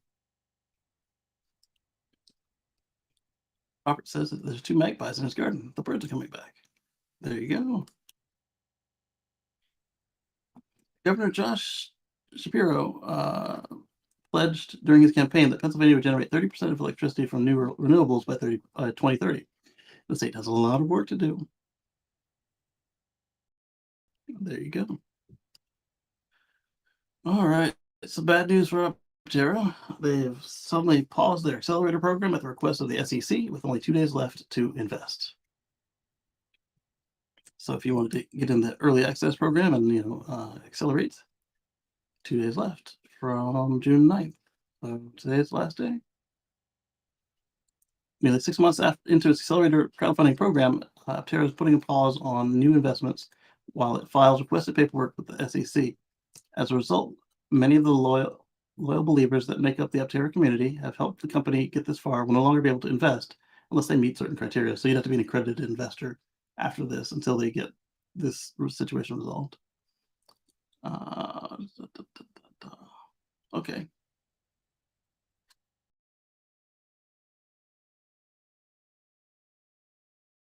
Moving on. So that's talking about the same thing we talked about earlier with the White House. Electric thinks that the government is a bit misguided here. I understand wanting to protect existing EV owners with CCS, but this is not the right approach. The right way to look at it is you want the best experience possible for as many EV owners as possible in order to increase adoption. No matter what, CCS EV owners will not have a worse experience than they do now. NACS doesn't completely that kill CCS, since Tesla plans to make an adapter available for EV owners with CCS plugs. On the contrary, EV owners with CCS will have access to more charging stations. The goal of making NACS the standard is to simplify the EV experience and to make it more efficient going forward. The unified standard at the ready for when real volume of electric vehicles hits the market, which is undoubtedly starting to happen now. But it is the government after all, and they are a bit behind the market. Yeah, and then it'll also help with the. I think it'll help with all the prices of the equipment because you'll use the same connector for AC charging as well. So they'll just be making more of them. It'll be cheaper. If I had to guess, it's because the shifts for Ford and GM is about future products, and they stated it in ways with starting in. So who knows how quickly to make the switch in volume. So there's reservation on modifying the grants being given out today based on what ifs of tomorrow. Plus, by then, they'll have had the discussions, and Ford and GM will be talking about how many 30s of models they'll be having out, and then they'll be done. This is what I was going to discuss in a little bit, but here we are. Let's make it bigger. GM CEO Mary Barra hints at Ultium Chevy Bolt in the near future. This was something that Eddie and Dan and I were wondering if they could do, and I suggested that maybe the reason they don't is because of the LG connection. However, in an NPR interview before the days of the big GM move to NACS charging, CEO Mary Barra hinted at something Electric has been jonesing for, a Chevy Bolt with an Ultium battery. A Boltium! Let's discuss. A little nugget of info happened about 10 minutes into a Marketplace podcast released yesterday, right before the announcement of GM's choice to follow Ford into the NACS charging. The whole thing is worth a listen, but our ears picked up at the following. Barra. So I've been driving a Bolt EUV for several months before that and absolutely love it. And then he asks, why are you stopping making it? Barra says, it's because of our second generation technology. The difference between our second generation and third generation, which is Ultium, is a 40% reduction in battery costs. Plus, the not catching fire thing. And we're leveraging the names of our vehicles that are well understood and known in the industry. People who drive an Equinox today will understand what an Equinox EV is, what that delivers to them. But Bolt is something that's built up a lot of loyalty and equity. So I can't say more because I don't discuss future product programs, but it was primarily a move from second generation to third generation. That's an important vehicle in our portfolio. And then they said, nudge, nudge, wink, wink, I guess. So there you go. The Bolt might not be dead. And Eddie, you might be able to get your Bolt EUV with an Ultium pack. That would be fun. After attending the Volvo launch of the EX30 this week, there's so much excitement for small-sized hatchbacks, micro SUVs, EVs with an option like fast charging, all-wheel drive, and insane acceleration. Heck, Volvo accidentally created the fastest car they've ever built just by adding a moderately powered motor to the front of the EX30. Chevy could have done this easily with the Bolt and created similar hype. Imagine a Bolt hot hatch. Well, that would be so amazing. That could match some of the acceleration specs of a Corvette. All GM would have to do is add a rear motor to the Bolt's front-wheel drive motor, charge $50,000, and voila, margins. Of course, Ultium will afford the Bolt to have different charging speeds and other benefits as well. Let's imagine we get the basic 25 Ultium Bolt. 51 kilowatt-hour battery. Okay, I can see that. GM Ultium battery is going to come in 50 kilowatt increments, and the Lyric is 102, Hummer is 204. So I expect the base 30K Equinox will have a 51 kilowatt battery around 215 miles of range. While the Bolt's smaller size, you might get closer to 240 miles of range out of 51 kilowatt hours. All-wheel drive option. GM showed us that a small 30 kilowatt motor at the 2020 Battery Day that it could use to make any of its vehicles all-wheel drive. It's kind of like the Prius approach to all-wheel drive, just a little bitty motor to help out. Not that 30 is tiny, but it's smaller than you expect for a whole car.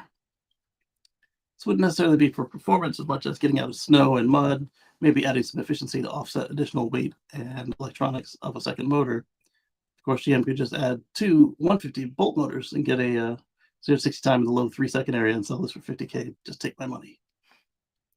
Charging speed will have to obviously be better than current Bolt's 54 kilowatts. Yes, absolutely.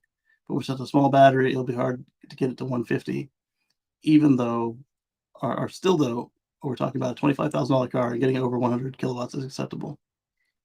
Yeah, that's right, Robert. Of course, it goes to GS, GSI. Yeah, that would be like a lot. How dash exactly? Efficiency. Bolt already has one of the most efficient vehicles on the road, but with the added Ultium heat pump, improved electronics, and motors, we could be looking at one of the most efficient EVs ever made. 25,000 without subsidies. That's cool right there. Because then with subsidies, we're talking the cheapest car in America. Right? Barrett in the interview said that the company could save 40% on the cost of batteries using Ultium versus the Bolt second gen system. That means they could likely get the Bolt's current price point without having to subsidize anything. And of course, Barr said that GM wouldn't be able to make a profit on sub 40,000 vehicles until 2030. So it is in the coming soon piece, maybe wishful thinking. Okay.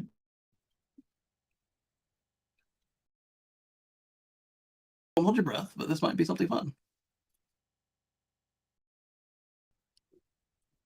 All right, we talked about this in the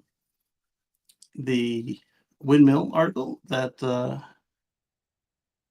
Rivian will offer same-day delivery to customers visiting its Normal, Illinois facility like a normal company. Did we? I think we did. Anyway, Rivian is saying it hears its customers loud and clear, and they will want to get themselves into a shiny new R1T. They'll have the opportunity to drive off in one next weekend in Normal, Illinois. Customers who venture down to Rivian's service center at its production hub next week can see the electric pickups up close, buy one, take delivery, and take it home. You know, almost like a car dealer. I wonder if that will get them in trouble with car dealership laws. Rivian now sits a couple of years removed from beginning production of its two flagship EVs, the R1T and R1S, but it's just now starting to hit stride and scale production. That's pretty cool. Well, there you go. So next week, if you want a Rivian, you can go pick it up at the factory. Tesla driver hits a dog and claims they were in full self-driving beta. 1, stop lying on the car. 2, pay attention. 3, if the car's gonna do something stupid, take over. You're the driver.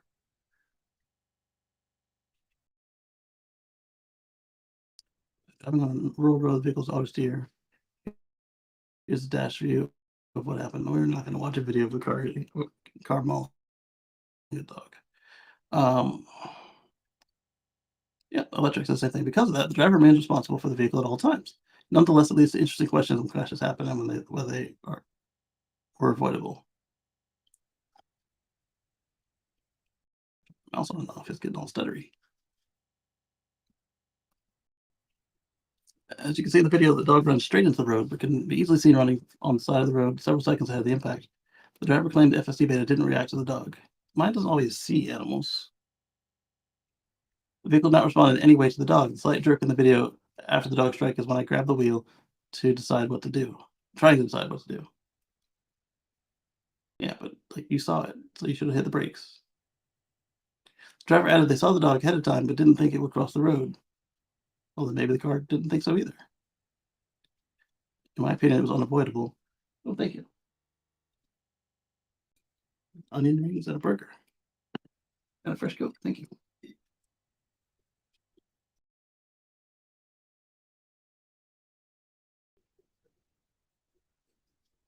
After the crash, the driver said that he went back to check on the dog and it was dead. He apologized to the family.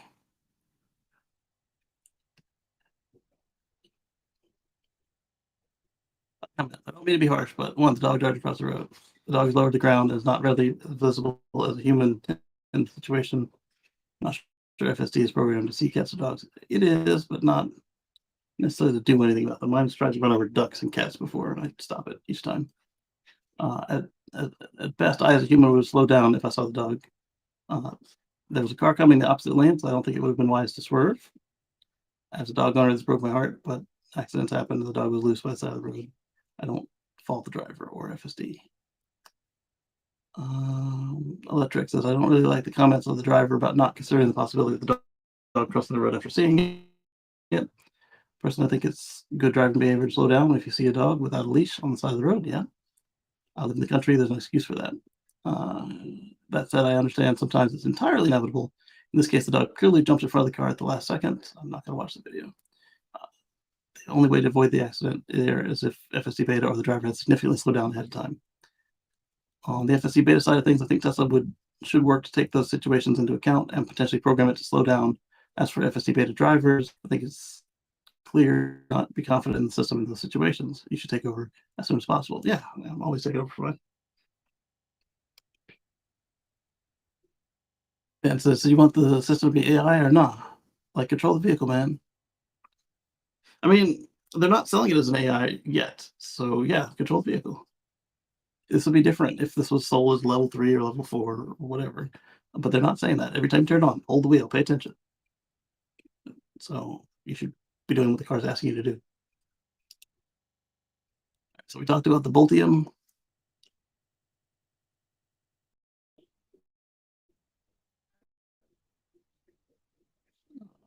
More on the next.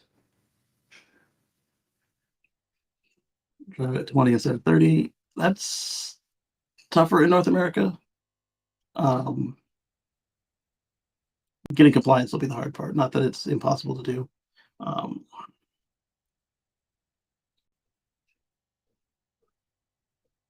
Driving slow has less energy to impart on stuff, and I understand it, but I just don't know.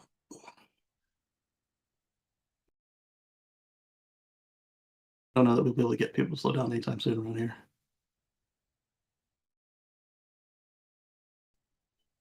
Plus, it might have been a 45-mile-an-hour road. All right, so the next, Mary Barra, ABB, Flow. So what we already discussed. Looking to see if there's anything new. All right, so you get all those people saying, "Oh, but what about your solar panels? They're going to need to come off your roof in 30 years. What are you going to do then?" Well, for one, the original solar panels that were put on the White House before Reagan came in and took them down, they've been on a university ever since. I thought he threw them away, but they've been on a university, and so they're now, what, 60 years old and still going at 70% of their original capacity. So in 30 years, what are you going to do with your solar panels? Ørsted said they're going to recycle 100% of their panels. So the Danish renewables giant is partnering with Solar Cycle to recycle all of their end-of-life panels. Done. You'll recycle them. That's what you're going to do.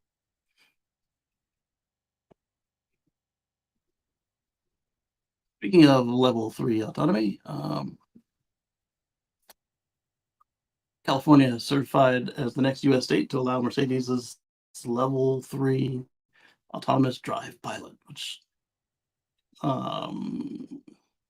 let's see if they've increased the requirements of this thing, because it was not really all that useful when they last announced it.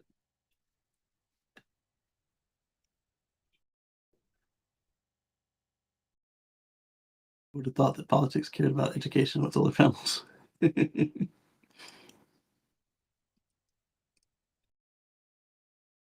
I think that it's probably just because they were so expensive that they were either donated to that school or that school won the bid on them. Like, they couldn't just destroy. They would have been really expensive back then. Let's see. Still requires driver to keep their hands on the wheel. Remains classified as SAE level 2. Well, if it's SAE level 2, how can you tell it's level 3? What the heck? TriPilot even uses microphones to detect and approach emergency vehicles. That's nice. With a road wetness sensor in the steering wheel, in the wheel well. Sorry. So redundant steering and braking actuators, onboard electrical system, and Mercedes EVs equipped with TriPilot are loaded with fail safes in case one system struggles.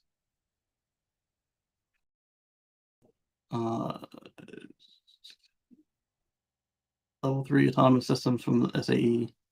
So did they get it or not? Like, right here it says remains level 2, and then it says they got level 3 from SAE.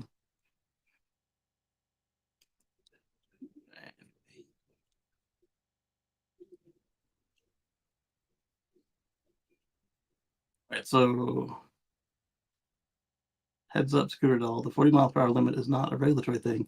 It's something Mercedes implemented itself. They will raise the speed limit once they've got enough miles under the belt. Okay. So right now it remains next to useless. You have to use it at less than 40 miles an hour in traffic jam. But the difference is that Mercedes is on the hook for liability, and that they feel their robustness is good. But it's not that they're the first to do the robustness either. Like Autopilot since 2.5 has had dual power inputs and dual video inputs, etc. So, but the system is overloaded, so the non-hardware 4 cars, they can't actually run redundantly, even though that was how they were designed to do.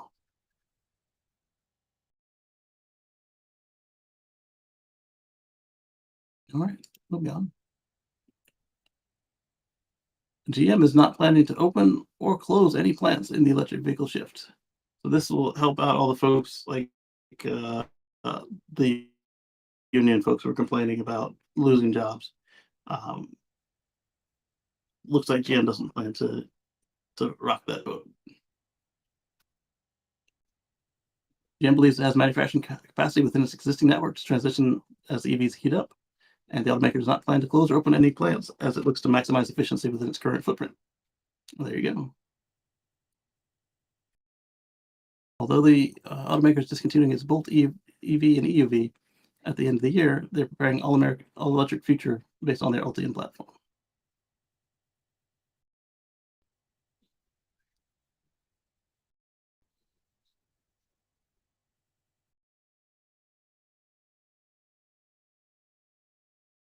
EV Box's new 400 kilowatt EV charger can add 62 miles of range in 3 minutes. Some big chargers. But it's probably because they got everything inside this one cabinet rather than a remote charger with the pedestal being something separate. 400 kilowatts. That's not bad. The Amsterdam-based companies, DC fast charger called the EV Box, Tronic High Power, and the EV Box says that they can add 62 miles or 100 kilometers of range in just 3 minutes. That is, if the supported electric vehicle can handle it. Yeah. They'll make it one of the fastest EV charging stations available on the market today. I see CCS handles on here. The charging power can be dynamically shared by 2 EVs, allocating, for instance, 200 kilowatts of energy to each vehicle. They ran an early adopter program to test the 400 kilowatt charging station over 5 months near Amsterdam and Toulouse. The company says it logged more than 4,000 successful charging sessions and more than 1,700 hours of active charging. It says it has more than 91 megawatt hours of energy was delivered to electric vehicles. Sounds kind of low compared to the number of sessions there. Let's look at Tesla superchargers for a minute for context. The Tesla V3 supercharger is capped at 250 at the moment. Tesla launched V3 superchargers in the Netherlands in March, and it looks like they have a total max power output of 600 kilowatts. As Electric's Fred Lambert rightfully pointed out, the top rate output is rarely something that is maintained or even achieved. But theoretically, that's what the new supercharger V4 can do. Kevin S. comments, it's great to see the charger technology moving forward, even if overseas, we in the US are so far behind in supporting infrastructure. Yeah.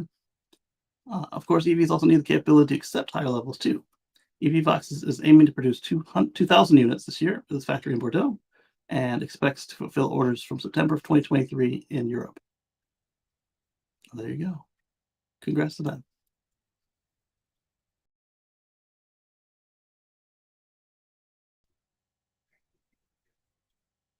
So, Tesla superchargers could be used by a GM-owned electric boat company. Are there any superchargers in boat range? Or are they going to get some installed for themselves? Superchargers are being introduced and opened by 2 legacy automakers like Ford and GM. However, other companies in non-automotive sectors are planning to adopt the NACS, including GM Pure Watercraft, a maker of electric boats. Okay, that's cool. Pure Watercraft is a startup that's been developing electric vehicles for water travel, including boats in different sizes that can be used for different applications. The company has built a pontoon boat in collaboration with GM in April, which starts at $75,000 and can be reserved for just $100. After the news of GM's agreement with Tesla yesterday, which will see 12,000 supercharger locations open to the company's EVs beginning next year, and the NACS connector being standard on their cars in 2025, Pure Watercraft also seems to have plans to adopt the connector. Pure Watercraft says we can look forward to putting this on boats too.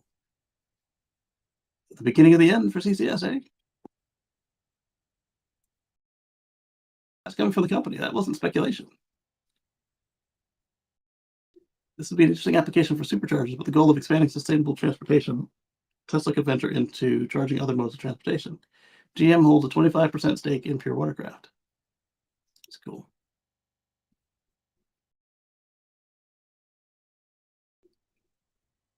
Look forward to trucks with long boat trailers taking up many stations. Yeah, I guess that would be one way to do it. I was thinking like with them actively in the water. Boats are used less frequently than cars. Boat to grid charging would be nice. Solar powered catamarans exist. They do. Absolutely. I thought the electric boat was General Dynamics. Well, if that's true, the Cybertruck will be on the 1 megawatt charger system with semi, then I suppose I could care less about the cluster of Tesla asking for chargers. No more moat, just a cluster unless you knew small to charge on 1 megawatt. 3D chess man. What? Anyway. There's good mix. Drunk boaters on the lake charging with dripping wet life jacket. Trying to plug a 250-watt charger. What could go wrong? Nothing, actually, because the beauty of not just the NACS, but the other EV chargers will make sure that there's no grounding faults, and they'll make sure that that they're plugged in before they start to flow the juice. So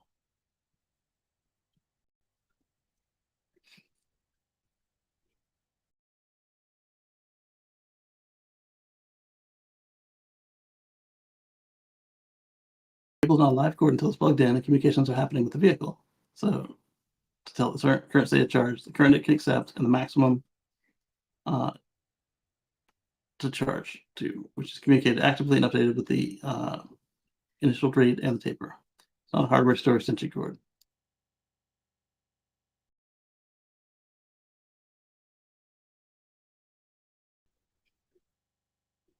That was kind of cool.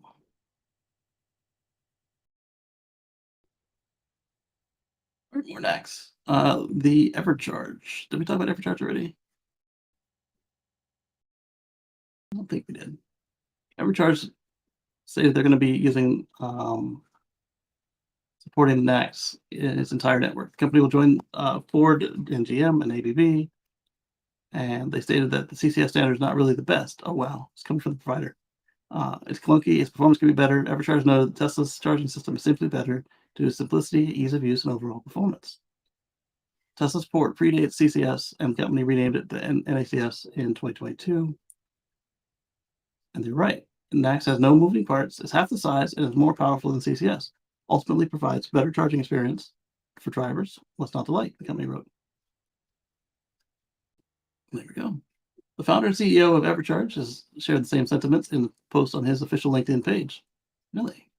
As per the executive, growing adoption of the NACS simply means that the dominoes are now falling. More and more are starting to wake up to the superiority of NACS.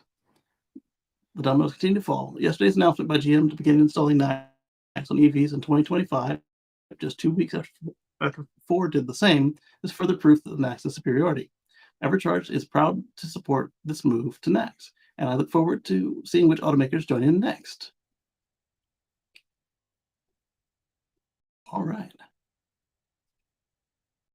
Option of NACS is a huge win for Tesla. It would provide challenges to other networks such as EA, which does not support the standard for now. With Ford, ABB, eMobility, and now Evercharge announcing the shift to NACS, it may only be a matter of time before the standard becomes de facto in North America. Well, I'd say at this point, if you've got 2 charging manufacturers plus Tesla Auto / Energy and 4 automakers, 3 of them the largest automakers in the country, and a boat, it's just the beginning of the end right here. My mouse is tripping again.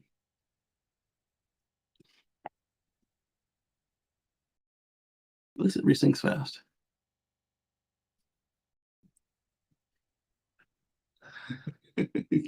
Can't wait for Apple to figure out how not to comply with standard plug when they buy Lucid out for $2. Oh, that's true, Saudi Arabia.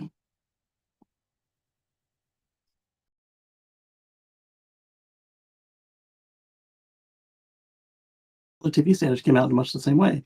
Somebody led the charge, RCA, yeah, that sounds right. FCC approved it, and the others fell in behind. However, some clever entrepreneurs found a cheap alternative. Transparent film you place over your black and white TV screen. It had 3 horizontal bands of color, blue on top, green in the middle, and brown on the bottom, if memory serves. It might have worked decently for baseball games.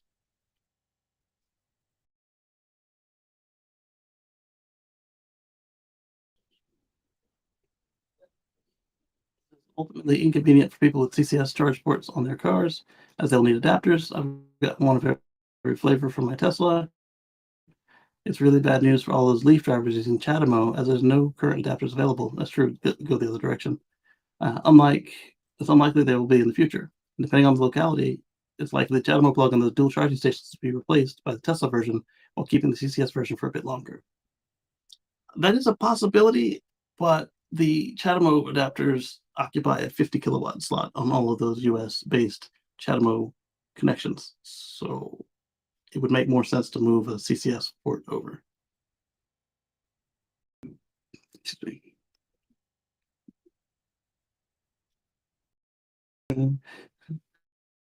You can bet they're already hatching some interference, possibly along the lines of stalls must not be Tesla branded.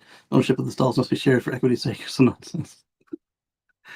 That's kind of funny.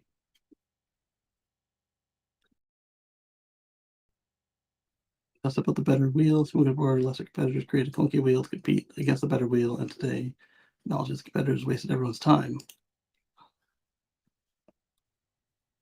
Cooking chicken, egg, bacon, jack wrap, potatoes. There you go, Robert. Dan says, looks like the big three of the EV next is Tesla, Ford, and GM.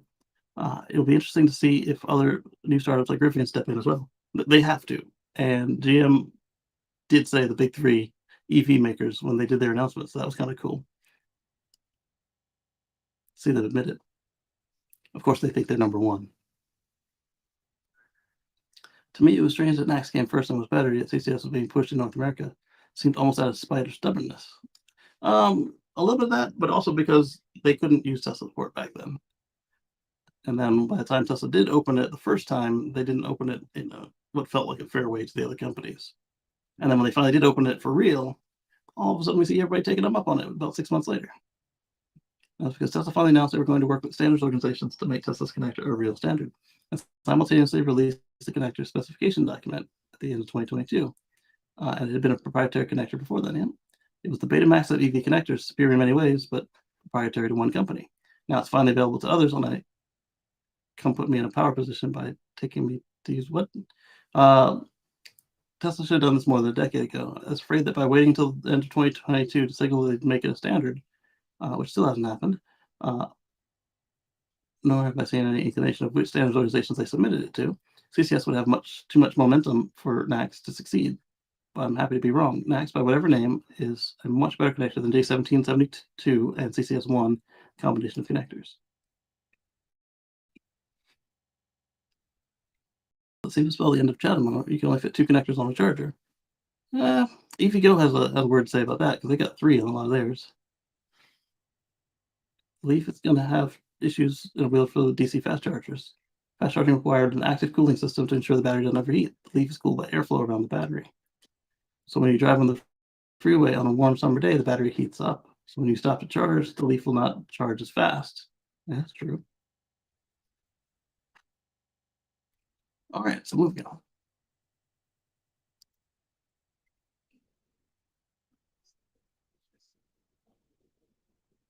Ford files for a roof-mounted battery backup patent for electric vehicles. This will probably not happen in practicality because you don't want to put a heavy battery on the roof. The whole selling point of these EVs so far has been all the weight is mounted low, so the turning circle, the turning center of gravity, blah blah blah. You'll put one on the roof, and then you got a rollover situation like the Robin on Top Gear.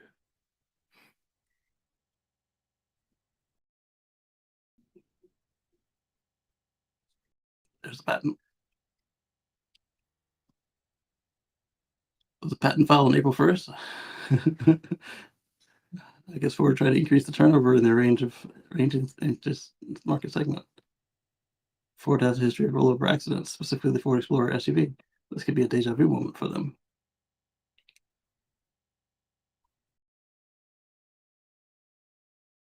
Anyway. Tesla has reportedly told suppliers that Cybertruck production capacity plans. So allegedly, the suppliers are being told to be ready for 375,000 units to start with. Not bad. I was thinking it'd be a much smaller start, but that's pretty impressive.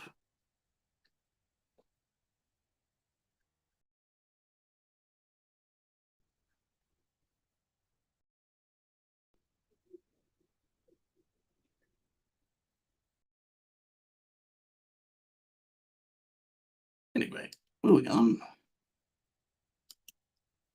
Volkswagen America CEO warns dealers against ID Buzz price markups. So we'll see what this ensues. We saw what happened when GM, Ford, and really just GM and Ford, but they did when their dealers were told not to be jerks. We'll see what happens with Volkswagen when their dealers receive this message.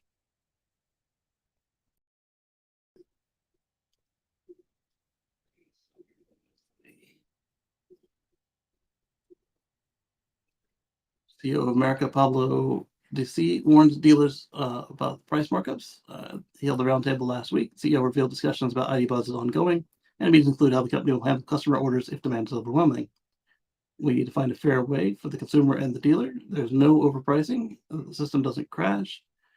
We have, I would say, another 3 to 5 months to figure it out. We don't have a solution yet. Ooh.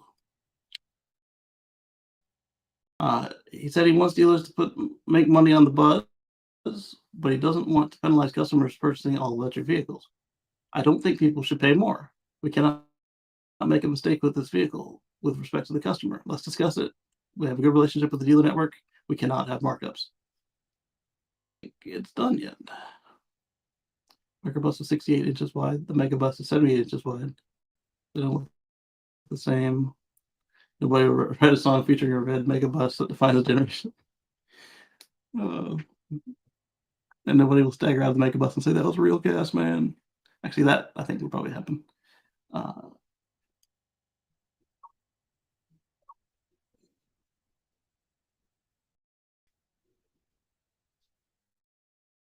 That's true, Dan. Dan says, speaking of a vehicle rollover, a low battery pack to counter the top-heavy military medic Humvee would be a good feature on the next-gen model.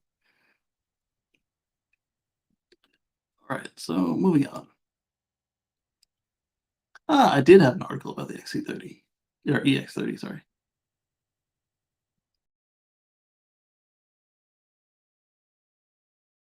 And then Dan's having some articles this week. Let's take a look at them real quick.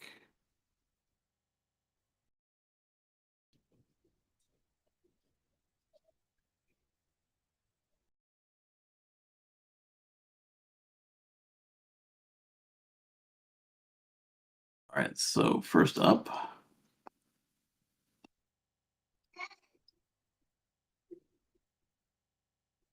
and there's an article that suggests that Nikola is falling apart. Barron points out the vehicle and hydrogen fuel cell company has fallen apart. Its stock is down 99%, has imploded, and is unlikely to survive. It's another example of a manufacturer that entered a crowded market only to be dismantled as it tried to compete. Another attempt to get Nikola alive was a reverse split, so that share price could be kept above $1, which means it could continue to trade on NASDAQ. Even if it should get there, it does not matter. Investors could have known months ago that financials showed Nikola had run out of time. On revenue of $11,000, Nikola lost $169. That was all investors needed. For some odd reason, Nikola CEO said that Nikola has a very solid quarter, building sales momentum with Class 8 battery electric truck deliveries, and orders for 140 hydrogen and fuel cell trucks. The solid quarter comment was not valid. Well, you can watch that and see. But ever since their original CEO was lying to everybody, It was buyer beware. Buyer beware. All right. And so then, oh yeah, this is the one we just talked about, the overcharge. So with that, let's see. Robert says because of the three wheels. Yeah, the three wheels, but it'd be the same effect of not being stable. And so in a turn, roll it over, which would not be good. Especially since now your battery is on the roof and it's scraping on the pavement. But with that, I want to thank all of our channel members and patrons, and I want to say goodbye to our Twitch channel until like maybe if I'm playing a game or something, and or until such time that Twitch fixes um, their agreements, and then I can come back on there because it's not my primary place. I'm not trying to grow a Twitch stream. I'm not saying I don't appreciate it, and I do appreciate the handful of you that watch there, but I'm going to follow the rules. And so until they fix the rules, it's probably the last stream there until they fix it. And I want to thank all of you for your time. And if you don't mind, clicking the like button, hit subscribe if you haven't already. We'll catch you on the flip side. Thank you very much.